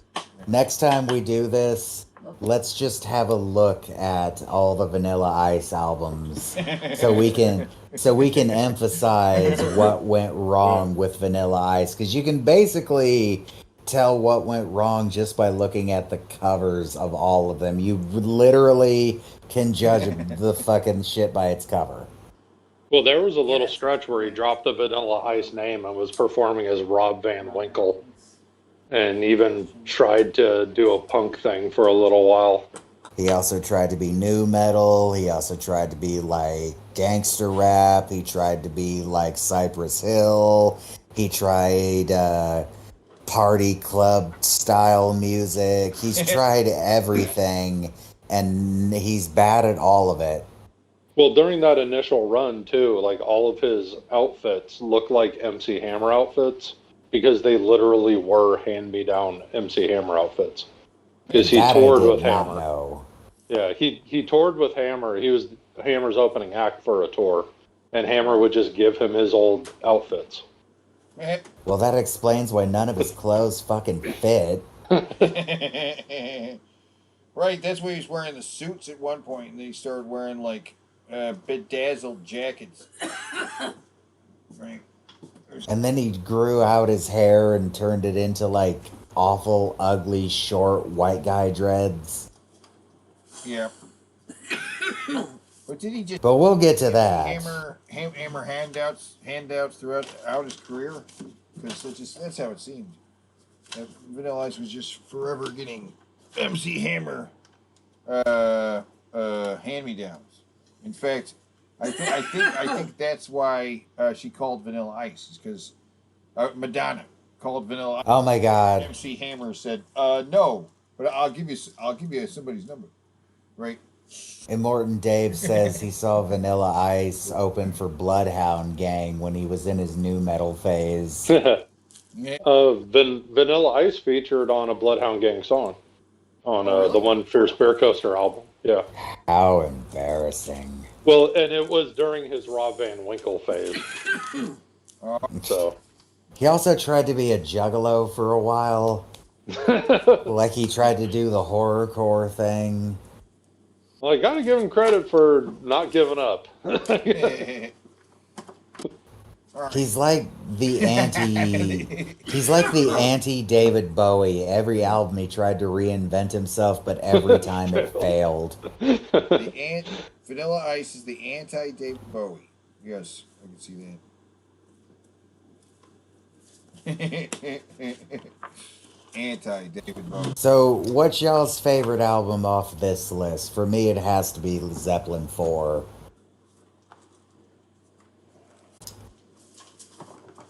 Yes. So far. Maybe I'll see a better one further down the list. Oh, the list isn't done? The way that it was displaying, I thought we were at the Next end album, because of that. Dirty Dancing. Ah. I fucking hate. I hate the song "Time of My Life." I hate that fucking song. Have the time of my life. My life, and I owe it all to you, baby. I don't think it's that song exactly that was why this is on the list, but rather the collection of like old boomer music that was on the soundtrack, right? Which was I don't know. This is again a happening, and the Dirty Dancing is significantly bigger as a soundtrack and as a whole thing than it is as a fucking movie, right? Did the Juggalos accept Vanilla Ice? Yes, with open arms. But yeah, this is the third best-selling soundtrack behind The Bodyguard and Saturday Night Fever. The next album we got is Celine Dion, Falling Into You. Oh, right. God. What is even on this album? I don't know. I don't know what's on this album. I don't even know any Celine Dion's. The only Celine Dion song I know is that one from Titanic, and I'm not counting that one because it was made for a movie. Right. That's like counting a Bond song. Well, I guess I break that rule for Billie Eilish, so I guess I'll break that rule for anyone. Yeah, Celine Dion's one of those artists that was just inescapable for almost 10 years, it seemed. But and has always had the reputation of being an intolerable bitch to work with. Yeah, and nobody listened to any of her music, but she was massive, like unstoppable juggernaut that nobody liked. Which Titanic gig, she was already like this massive star already. That was kind of an under the table deal, though, wasn't it? Didn't James Cameron not know about it? It was just the studio was doing it. But originally it was going to be Whitney Houston. Whitney Houston was going to do it, right? I'd rather hear Whitney Houston sing that song than Celine Dion. Yeah. So, but Okay, you know what? One good thing came out of that song. The band Dragon Force performs that song as a power metal song, and it actually kind of works if it's a power metal song. It does. That song totally fucking slaps when fucking Dragon Force is playing it. Well, Celine, she's the star, just not in my interest, right? Yeah. She's the avatar of adult contemporary music. But no, going back to Titanic, I thought there was some sort of thing where James Cameron didn't even know they were going to slap that song onto his movie. I don't know. I think it's part of the score, or it's part of the. He pretty much has control over every aspect of his movie. Well, the song doesn't even happen until the end credits. It's just a marketing thing. I don't think he didn't have anything to do with it. He has complete control over all of his productions. As far as I'll have to look it up. I swear he didn't know there was something about it. He might have been like, yeah, you just whoever the biggest. I guess you're the one that's sharing screen, so I'll just look it up right now. Yeah. All right, so moving on, Celine Dion is Adele, 21. I don't know this album either. I know a little bit of Adele, but who she is. Big fucking star. Big selling album. Her album 21. All right. And So yeah. So Teddy, you collect vinyl albums, right? Yep. I have my answer already. He didn't want them to do it, but then he heard a demo and said, "All right, I like the song." So, okay. Okay. But yes, collecting vinyls. You have a pretty impressive vinyl collection at this point, actually. Yeah, I've been doing it for a bit now. I got a couple albums. I got a couple of these. I've got a couple of the best-selling albums. I have. Yeah. So when this album was coming out, the record company basically bought up all the vinyl record processing they could get their hands on. Like everywhere that can press a record, they were buying time to crank out Adele 21s. to where it disrupted the vinyl market for like a year. It Like was nothing just else that was in coming demand. out. Well, they cranked out that many, but I could go to my local Target and see like 30 copies of this sitting on a shelf. Oh. So they made billions of them and probably sold millions. Well, here's the thing. This is the most recent album on the list. Everything else. I don't dislike Adele. I think she's a great singer. Her stuff's just not really my thing, though. Right. Well, I like her fine, but I'm not, not big. Same as Celine Dion. Maybe not as much like Celine Dion, but I'm like, yeah, she's in that realm, right? And Dirty Dancing. Am I more likely to listen to Dirty Dancing than Adele? No. I'm not. No, hell no. I hate the soundtrack of Dirty Dancing. I hate the movie Dirty Dancing. No one puts Ark in a corner. That is that? Oh yeah, that's it. I always think that's from Roadhouse for some reason. No, Roadhouse is a way better movie. Yeah. It's so nuts. It's the weirdest. It's so weird. I love it. I used to fuck guys like you in prison. Just tears his whole fucking throat completely out. That's so badass, man. It is so badass. He basically finishes him off with a Mortal Kombat fatality. Yeah. Well, just the very premise of the movie. My bar is so out of control. Only Patrick Swayze could set things right. And that's funny because Patrick Swayze, he's not really like Mr. Super Action Star, is he? No. No. Like, a couple action movies. The next one that comes to mind for me is Red Dawn, and I mean, he's badass in Red Dawn, but it's a realistic badass. Yeah. Like, they're just fighting guerrilla warfare with some fucking Russians, but like, he's not Arnold Schwarzenegger.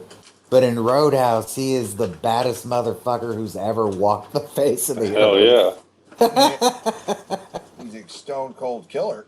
He rips a guy's throat out. Yeah.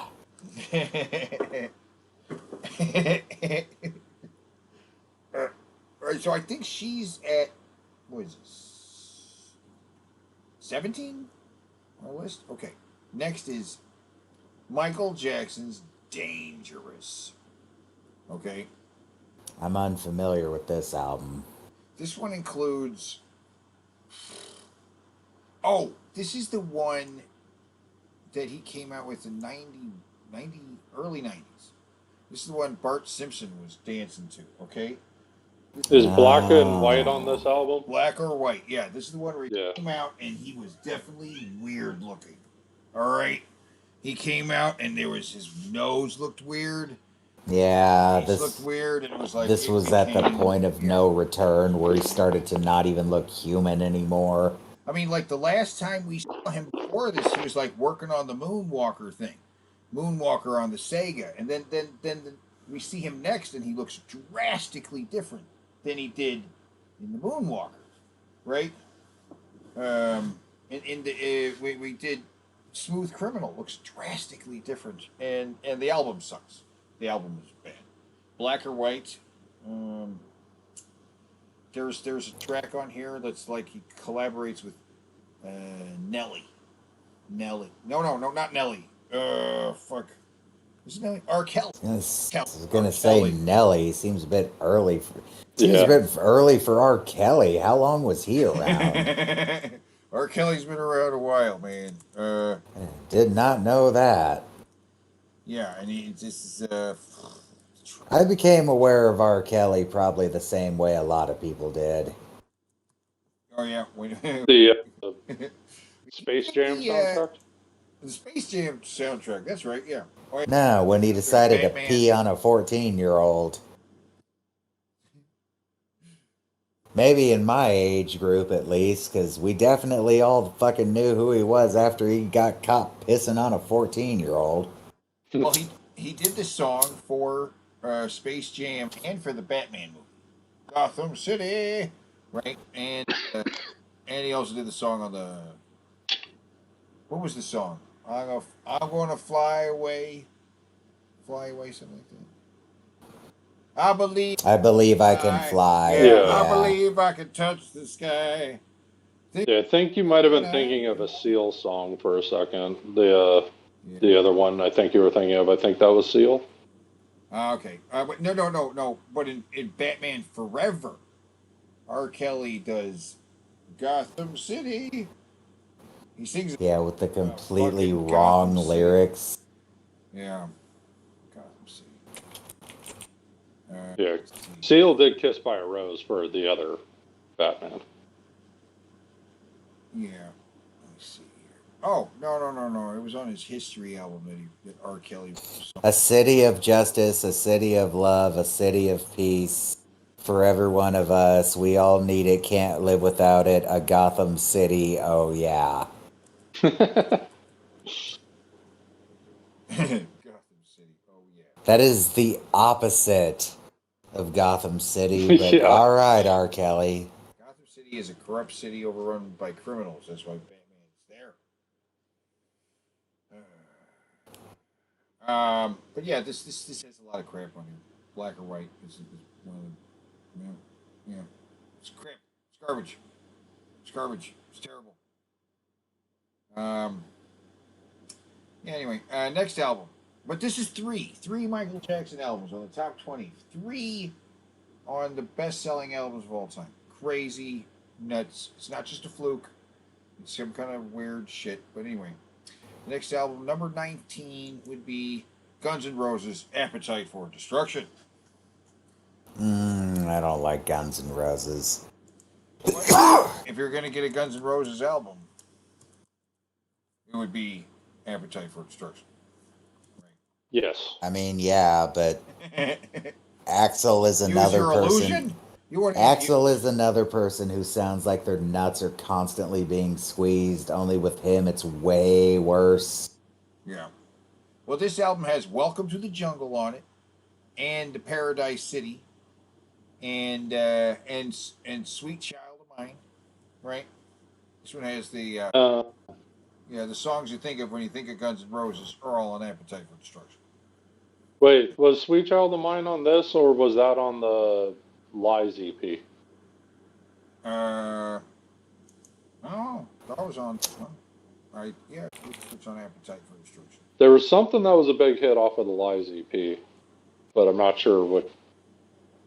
I might be misremembering. Looking it up right now. Nope, it was on Appetite for Destruction. Okay. So was a big one. Use Your Illusion. It sold pretty well too. Well, it's because nobody knew better, and we all ran out and bought it, thinking like, hell yeah, new Guns N' Roses, and then it was like, oh, there's like one good song on 2 albums. Yeah. They were hot for a minute. Right? Well, don't forget Chinese Democracy. Oh, Chinese. Oh my God. Everybody loves that. Everybody loves that album. Yeah, totally. So the final album on our list is Metallica, the Black Album, the self-titled Metallica album, which is this one got the most play on MTV. You know, it's what got them mainstream. Yeah. It's got the Enter Sandman, Sad But True, Wherever I May Roam, Nothing Else Matters, and Japanese edition bonus track, So What? Yeah. Well, the I think Enter Sandman's the one I saw on MTV the most. Yeah.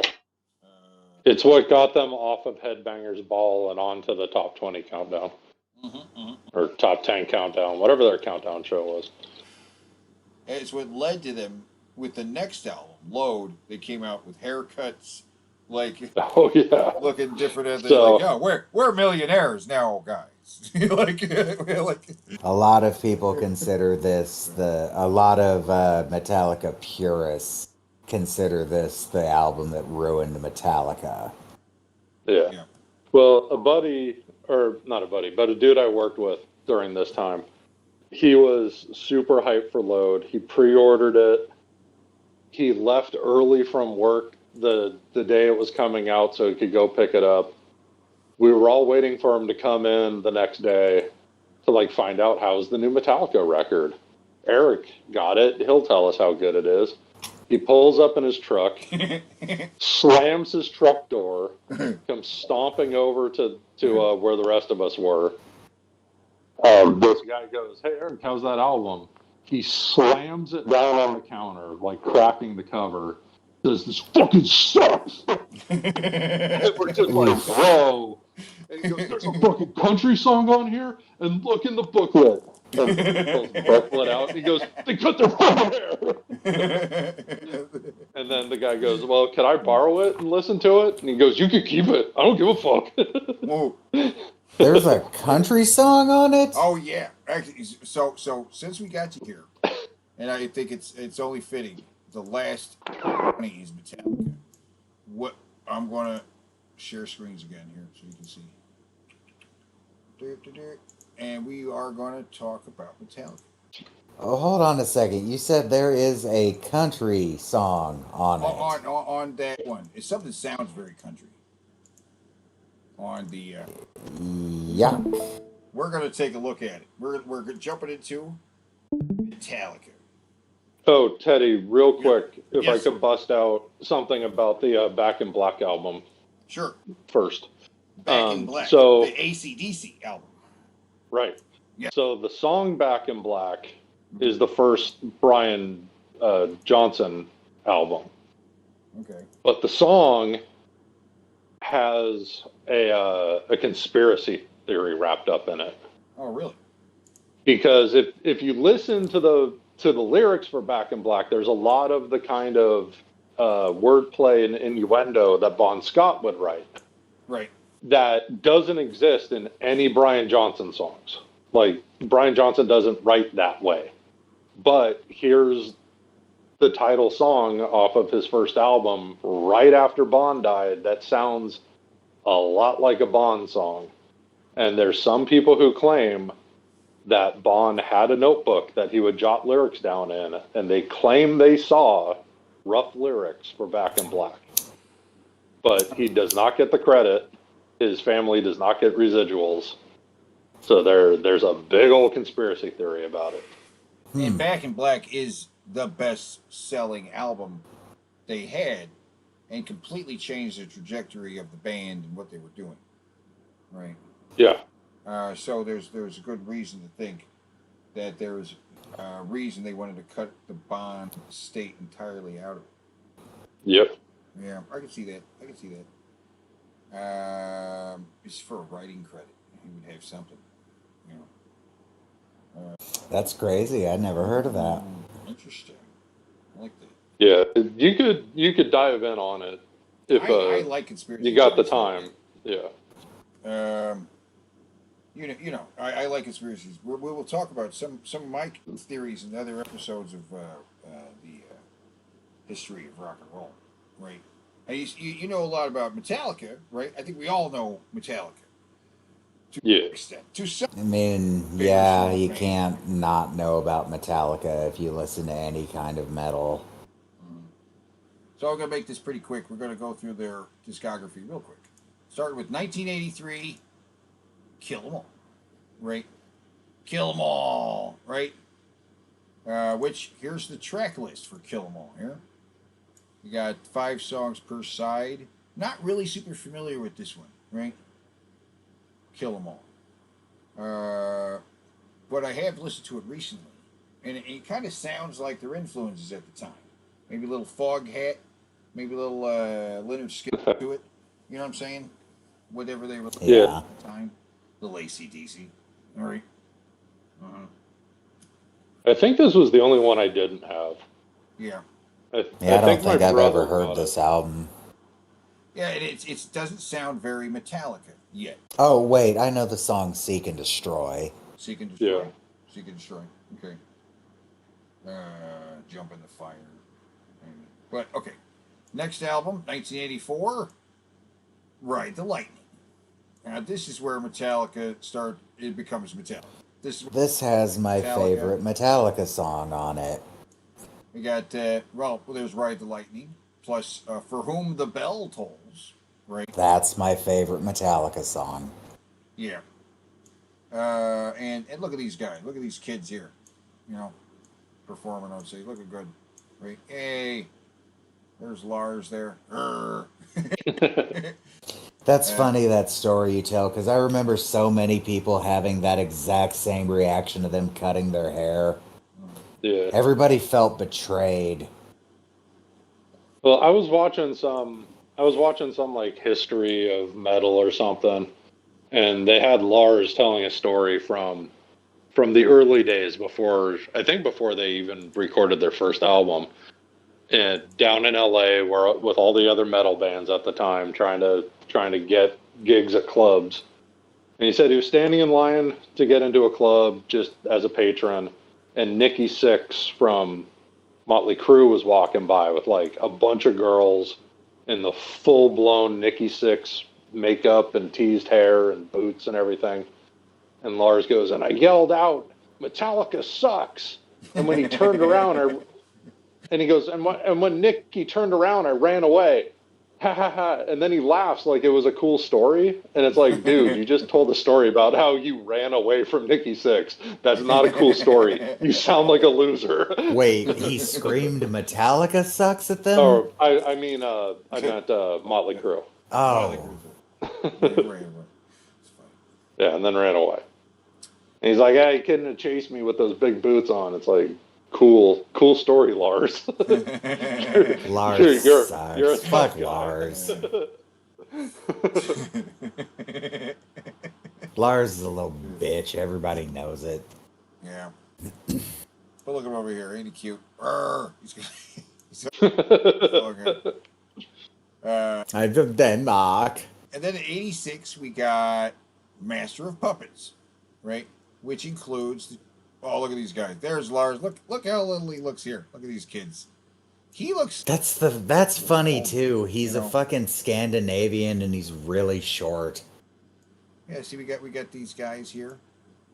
Looking like little kids. Ain't that cute? It's funny. And this guy. What happens to this guy? Because at some point, he's replaced by another guy. He died. Okay, all right. Yeah, in a bus crash, their tour bus went off the road, I think in Scandinavia. It was somewhere in Europe, but their tour bus in the middle of the night flew off the road and he died.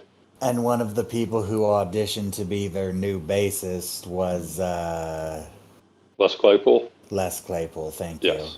you. This is Cliff Burton, isn't it? Yes. Yeah. Okay. Yeah, Cliff unfortunately died.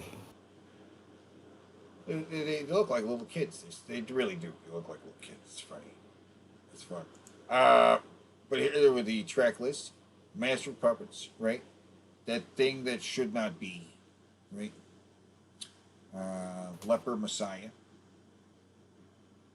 Damaging. Welcome Home and Master of Puppets are my favorite two here.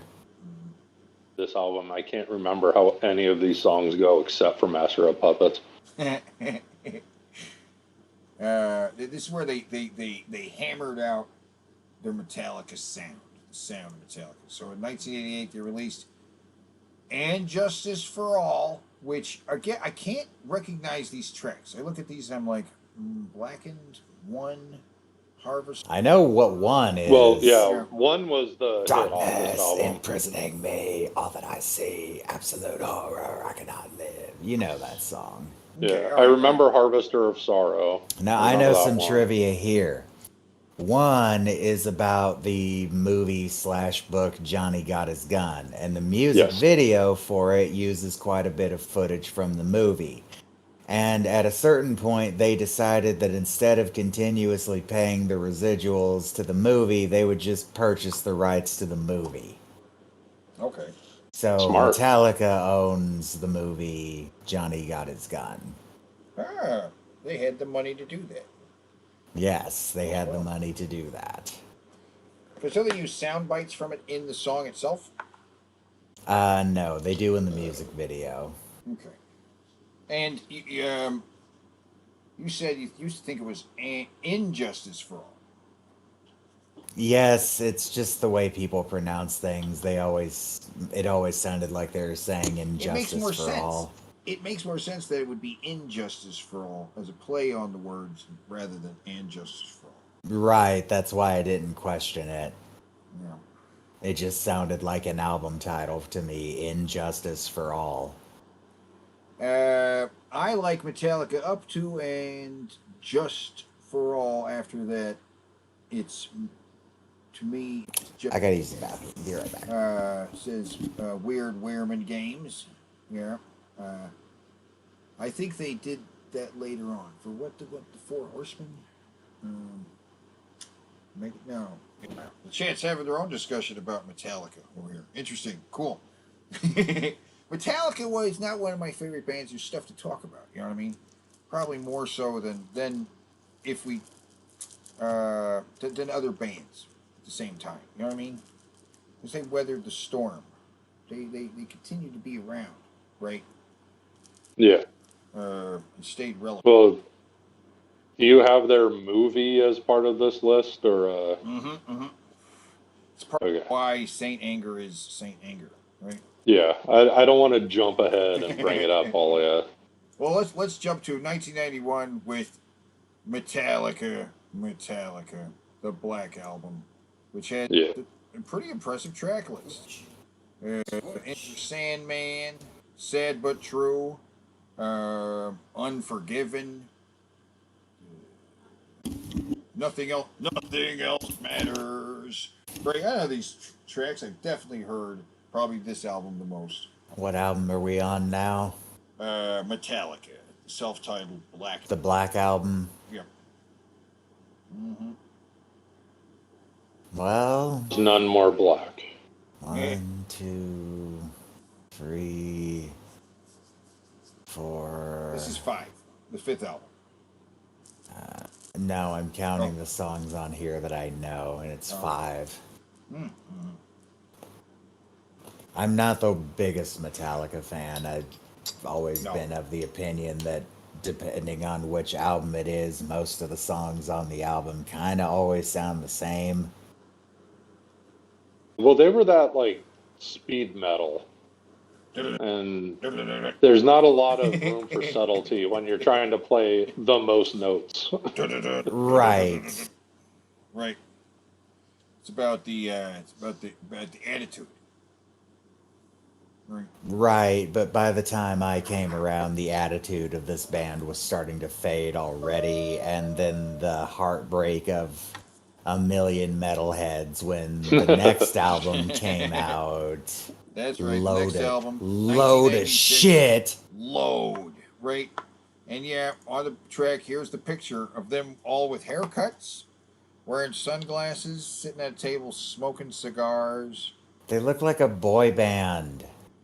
Yep. In one of the interior pictures, Lars has eyeliner on too. Oh no. And I don't know any of these songs.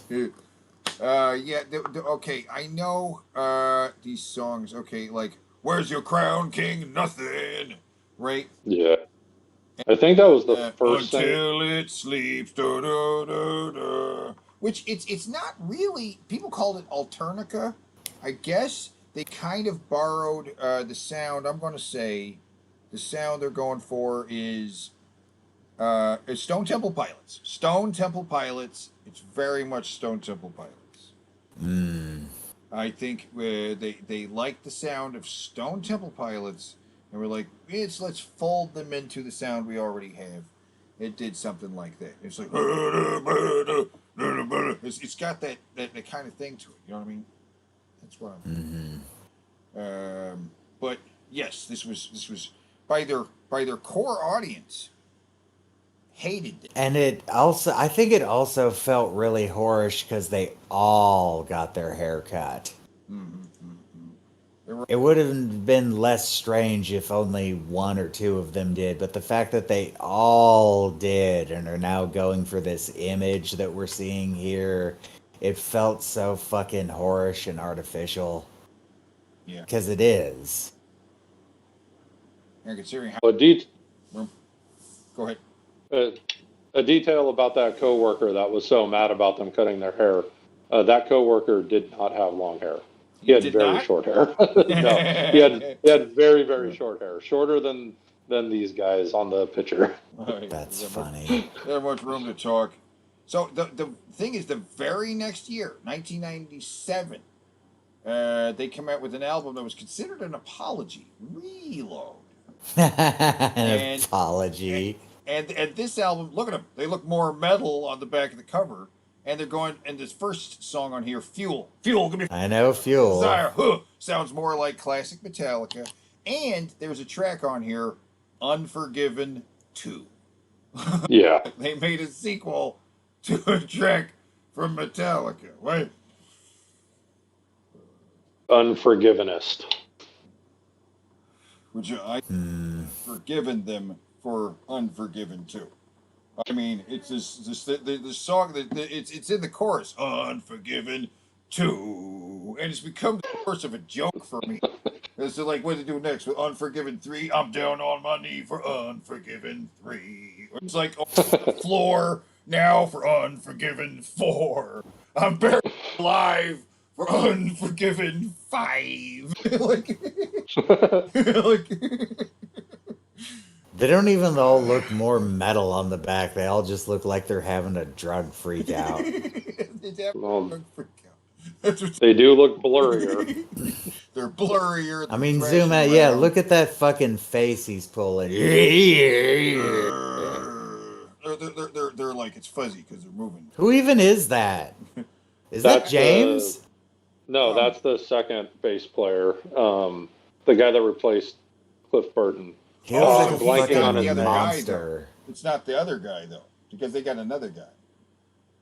Well, they're on their third guy now, but this was the second. Jason Newsted. Oh my. Jason Newsted. I know that name. Okay. Who they treated like trash the entire time he was in the band, because he had committed the gravest sin of all of not being Cliff Burton. That's fucked up. So then the very next year they made an apology for that album,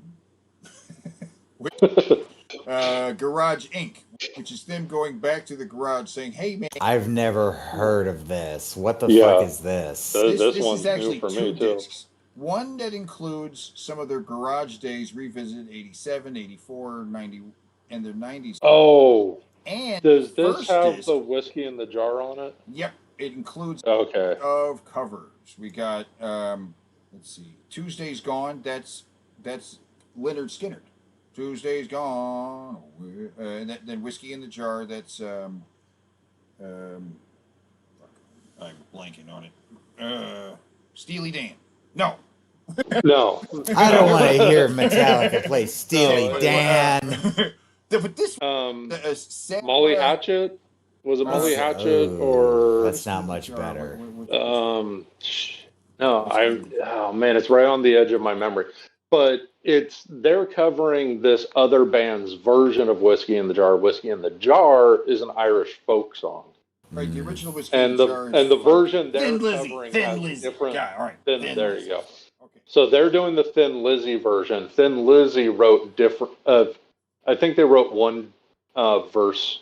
They rewrote one of the verses from the old folk song version, and that always bugged me because when this album came out, I was really in a phase of listening to Irish folk music. Like I had a bunch of Clancy Brothers albums and the Dubliners, and so I was very, very familiar with the original version, and I just hated the Metallica version. Yeah. So, but they do a lot of, these are all covers. So we have old stuff from them and some covers. So there's actually no new material of theirs that they wrote here. Right? It's weird for the new album. It's probably why I've never heard of this then. let's. Well, it sounds like the sort of album you put out when you're contractually obligated for one more record, and instead of doing a live album, you do like a bunch of covers. Right. So I say it's electric. I don't know. Sabra Cadabra. That's Black Sabbath. Right. Turn the Page. That is Bob Seger. Okay, I've heard their cover of Turn the Page. Let's see. Blue Oyster Cult. Astronomy is Blue Oyster Cult. Okay. And that's Leonard Skinner. Bob Seger, though. The closest thing to actual metal is Black Sabbath. Right? If you go hear Metallica do some covers, you want to hear them do some cover. What would you like to hear Metallica do a cover of? Right? Is it Bob Seger? I want to hear Metallica do covers of Barry Manilow. No. I can go lamer. That dude, it's not unusual to love. Tom Jones. Sure, Yeah. Tom Jones. Yeah, I mean, like in fact, that song by Lenny Kravitz, "Are You Gonna Go My Way?" That is a Tom Jones song. Oh, is it? It is. So there's gold to be had if you venture outside the usual stuff and do like a metal version of something. But they didn't really. They didn't, because these guys they don't want to be part of the metal community. They want to be like, we're heavy rock or something. We're different. We're Metallica. We're unique. They're like, yeah, but they never embrace being metal. You know what I mean?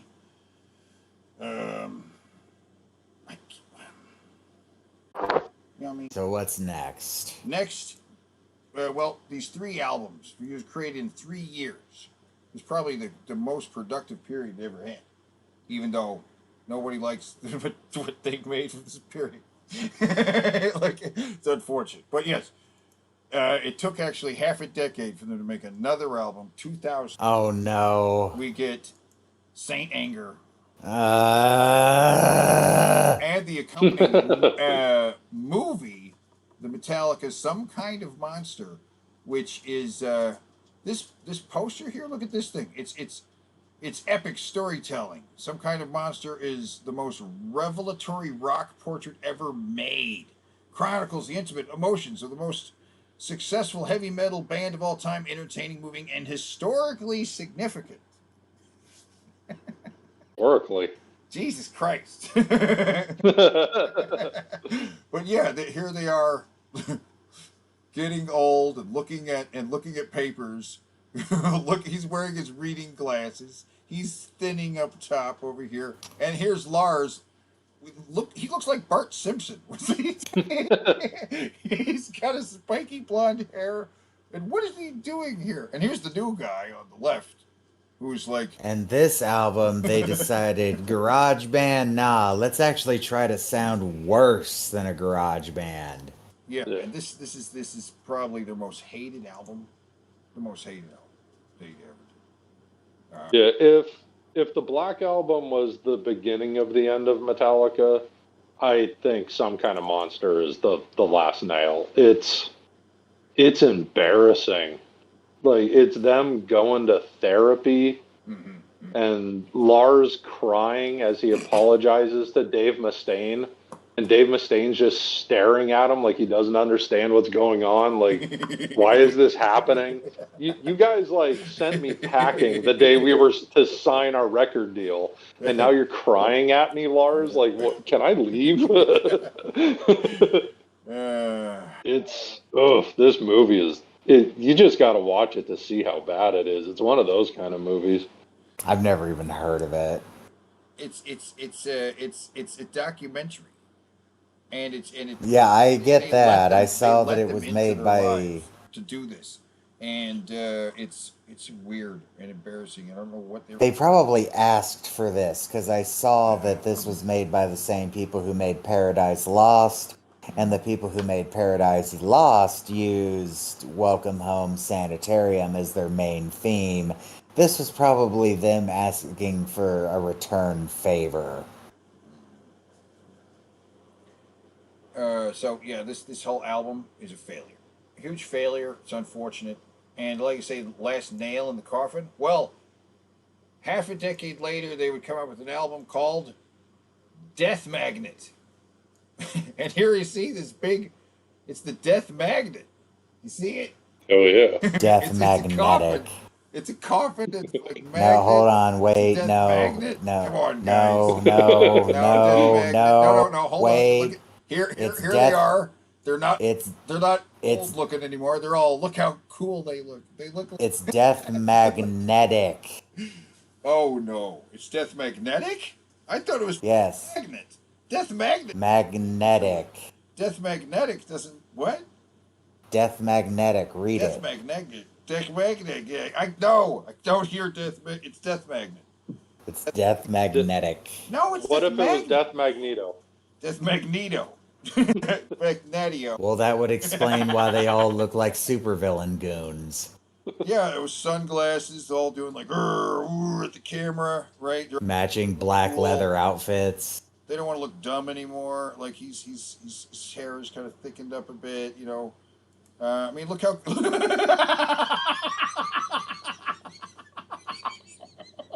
Look what they're doing. What are they doing? What is he doing back here? What is he doing? What are they doing? He's like, I'll be, I'm a zombie. Like, I'm a monster. He's like, Yeah,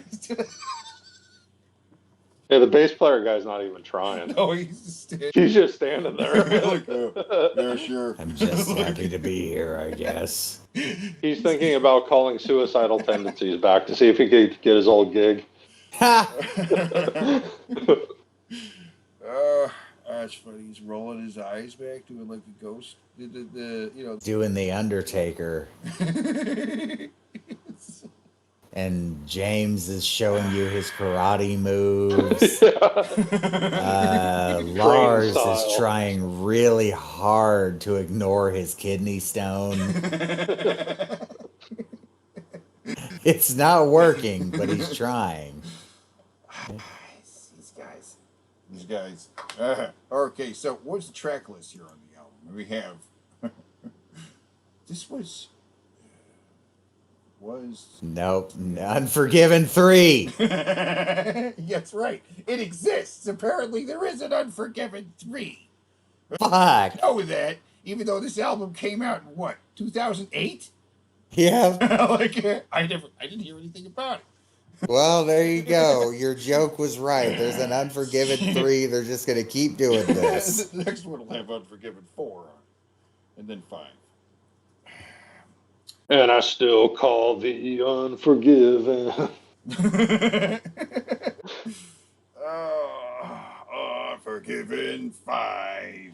I don't. I kind of want to look it up and hear what Unforgiven 3 sounds like. This band really took a dive. We are the Unforgiven 5. They hire a fifth member of the band just to make it work. Yep. It's just so weird. They hire a synthesizer player. Yeah. Third Unforgiven. They hire the synth player that used to play for Prince that dressed in the doctor's scrubs. Yeah. And he's still wearing the scrubs. I want to see a music video. Do you have a guy in like crawling around in like a little brick thing, like a parking garage, like it was in the in the first Unforgiven video, right? There's like 3 of them now. Unforgiven 3, right? I don't know how far they could go with this Unforgiven thing, but There's no more Unforgiven than me. All right, so then 2016. That's a long time. 8 years later, we get another album, and it is Hardwired to Self-Destruct, which That's right. I don't mind this album cover. It's not bad. You got all their faces all messed up in this big weird monster. That's kind of cool visuals. Kind of like that. Here they are. Look a little old. Oh, they're so old. They're the cool grandpas. I don't know. You know, hey, what's going on? Lars now looks like a guy who cleans your, like he does work on your car.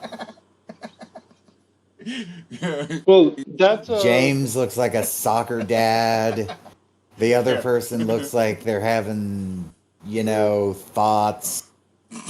And the guy on the far right, he's still just collecting there a paycheck. again. Yeah, I am here to get paid, so I'll kind of make a face this time. He's happy to be there. Well, Lars is wearing a Dead Kennedy shirt. I'm pretty sure Jello Biafra would make fun of Metallica. Dead Kennedys. Punk rock. He's punk rock. Because that's what they are. I don't need to look at the track list. I'm not going to look at the track list. I don't care. But yeah. That's some stuff. Hardwire to Self-Destruct. Looking good. Okay, but this year, 2023, guess what? There's a new Metallica album. Thank God. And it's called... I've heard this album is absolutely dog shit. I know it's called 27 Months or something like that, or 27 Seasons. 27 Seasons, something like that. But it's like, see the album cover. It's all this childhood stuff just burned up by metal, I guess. Got toys. It's all turned black and destroyed by metal, I guess. And here's one of the first images that came out for the new album. Lame. They got lasers. Yeah. That's some fresh shit right there. See those lasers? I haven't... Yellow lasers. Like, that's just to hide how old they look. That is so retro. The lasers and the tube. Yeah, it looks like something NSYNC would have done, except for they would have used blue lasers. Yeah. So let's get some better lighting on these old guys and see what they look like. All right. There they Yellow. Oh, yellow my lasers goodness. are the most Oh, they're so old. Look at James. He does literally look like a grandpa now. But Kurt got the long hair back, so Lars kind of looks like Rudy Giuliani. No, seriously, take a good look at him. Tell me that doesn't look like Rudy. Oh, it's so sad. I'm very sad. But yeah, new album. I don't even know. I don't know. They're gonna go on tour. They're gonna just play all the stuff from from Metallica, right? And Ride the Lightning. Yeah. Yeah, they're gonna play. We're gonna play some of the stuff from the new album. We're not gonna play all the stuff from the new album. Nobody knows how to sing it. Nobody's gonna sing along with that shit. Yeah, they're past the new album phase of their career, and they should just be touring on the hits. Mm-hmm. There's plenty of money to make touring on the hits. There's tons of bands that do it. Yeah. Yeah, Alice Cooper still does it. You're gonna say, Scott, the new album has something to say, man. You see, there was like a crib there. It was all like burnt and stuff. It's got something to say. No, they don't. They got a boost of popularity because of Stranger Things, so they said, let's shit out an album. Yeah. There you go, right? Can we shit out an album? How quick can we shit out an album? New material, guys. Can we shit out an album as quickly as possible and capitalize on this fucking Stranger Things thing? Because that'd be great. Now that you made that link, I'm disappointed that Master of Puppets 2 wasn't featured on this album. Master of Puppets 2, Unforgiven 4 now. It's Unforgiven 4 now. Just the whole album are sequels to other songs. Revenge of the Sandman. Right. Yeah, as an album of all sequel songs. Yeah, that's right. Better than the Clippers, they do all sequels of previous songs. One of the songs is just titled 2 because it's a sequel to 1.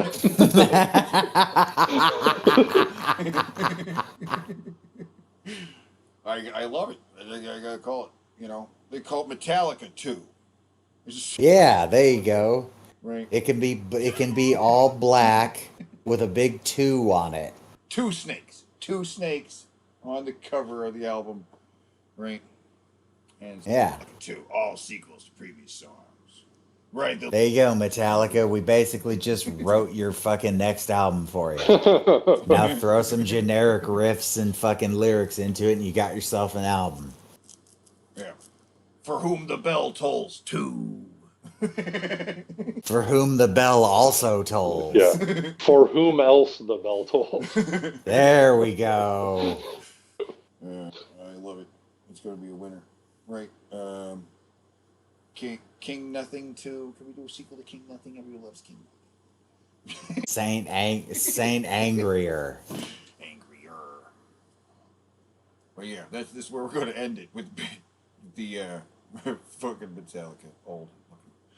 The sequel to Fuel is Charging Station. Because they all got Teslas. Give me cords, give me wires, give me that which I desire. Yeah. Give me cords, give me wires, give me that which I desire. That works. It works. That does work. Do anybody electric cars? It takes a while, right? You got to plug it in, and you got to sit there a while. Is that how it works? Is that the future? Yeah. Or it's going to be? They're working on making them charge faster and faster and Yeah, faster but and does this faster. mean gas stations are going to be places where people go and then have to hang out for a long time waiting for their car to charge? Yeah, there's one of those Tesla power stations near my town's Target, but it's like in the far corner of the parking lot, as far away from everything as can be. And there's always like two guys leaning on their hoods, looking at their phones, just waiting for their cars to recharge. That sounds terrible. I don't want anything to do with that. I'm going to say fuel. I say fuel is what I just give me fire. Give me fuel, give me fire. That's what I fire. That's what I want. I want fuel. I'd rather have an electric car personally. Oh. No. I not unless you can charge it at home. Obviously, that's. You can charge it at home if you have Right. a DC input. But that's for like homeowners. And as sodium ion batteries, sodium ion batteries get better, electric cars will be considerably less kaboomy. That's for like homeowners, though, right? What? Who can get a charging station? You don't. No, you just need a DC power outlet. Do you really? Yeah. Right. That's it. It's just like a 3-prong. I don't know. I don't know how. It'd be at least the kind you plug a dryer into, right? I mean, come on. I would think so. Yeah. But you don't have to build like a station into your house. No. Seems complicated. It sounds complicated. I think it's complicated. It's not complicated. Honestly, the cheapest option if you want an electric vehicle, I found out, is you don't even buy an electric vehicle. You just take your existing one and swap out the motor, and you're done. It's different, weird, and I don't like it. It's scary. Oh, quit being an old man. So about a year ago, I watched a video, and once it was about a year ago, I don't remember all the details, but there's a company making some really interesting breakthroughs for hydrogen fuel cell vehicles where they're working on like a hydrogen cartridge. So you're not dealing with it locks the hydrogen into like a gel state. So it's easier and safer to handle and transport. And what's its combustibility though? We're talking about hydrogen. Well, in its gel state, it's inert.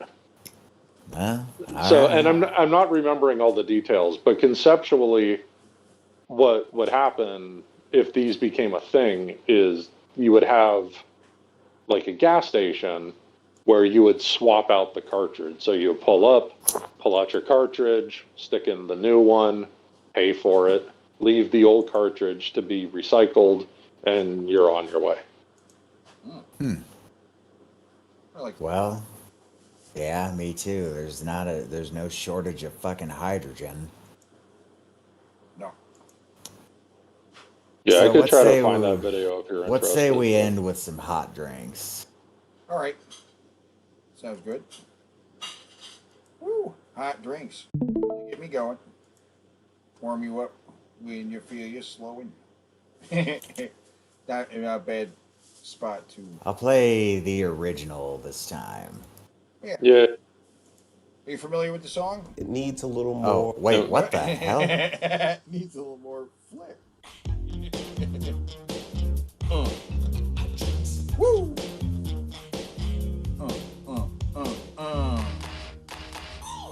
Coffee, decaf, tea, and hot chocolate. Those are the hot drinks that you serve, so get set. Hot cups come in two sizes, small and large to fill as the need arises. Coffee's holding time is 30 minutes, that's so long. It can stay there before it starts to taste too strong. Hot, hot, careful when you pour it. Hold it steady upon the counter, let it sit. Pour it in until the coffee reaches the line. Pop a top on it, gets a lid every time. Wendy's coffee tastes so fine. Hot drinks really get you going. Warms you up when you feel you're slowing. Wendy's, we always serve it right away. And smile and have a nice day. Next is the cafe brew, it's just like coffee. Use the orange pot, it makes it easier to see. But if you're using the packets in your store, put it in a small cup and furthermore, add hot water up to the line and stir it in. Put a lid on and serve it on a tray again. Get a small cup when you're ready for hot tea. Fill with hot water, it's easy as can be. Put the lid on and set the tea bag on the top. If they want lemon, it's very nice. Don't think twice, give the guests a juicy slice. Hot drinks really get you going. Warms you up when you feel you're slowing. Wendy's, we always serve it right away. And smile and have a nice day. Grab a small cup when you're making hot cocoa. Pour the packet and then you add your H2O. Use a clean spoon and stir it till it's all mixed up. Toss the spoon out and put the lid on the cup. Things are really looking up. Hot drinks really get you going. Warms you up when you feel you're slowing. Wendy's, we always serve it right away. And a smile and have a nice day. Nice day. Woo! Woo! Hey, yeah. This quick coffee cake right there on the counter. That's a good place to say goodnight, guys. Right? Yeah, thanks. Thanks for letting me sneak in here. I love talking about music stuff. Hey, no problem, man. Woo! Yeah, it was cool. Thanks for joining the show. If you have me here, you gave me some insight. Wouldn't know what the other guys in Metallica's names were at all. Like that other guy, the guy who's not the one guy. The guy that isn't Cliff Burton, and then the other guy who isn't Cliff Burton. Yeah, I know Jason Newsted. I can't pull the name of the current bass player, but he did do a really bizarre video not too long ago with Les Claypool, where they were like gunslingers. And then it ends with them just jamming on the bass. And it's crazy. I'll dig it up and I'll stick it in your Discord if you want to check it out. It's really weird. All right. Good night, everybody. Stay synchronized. Good night. Goodbye and good luck.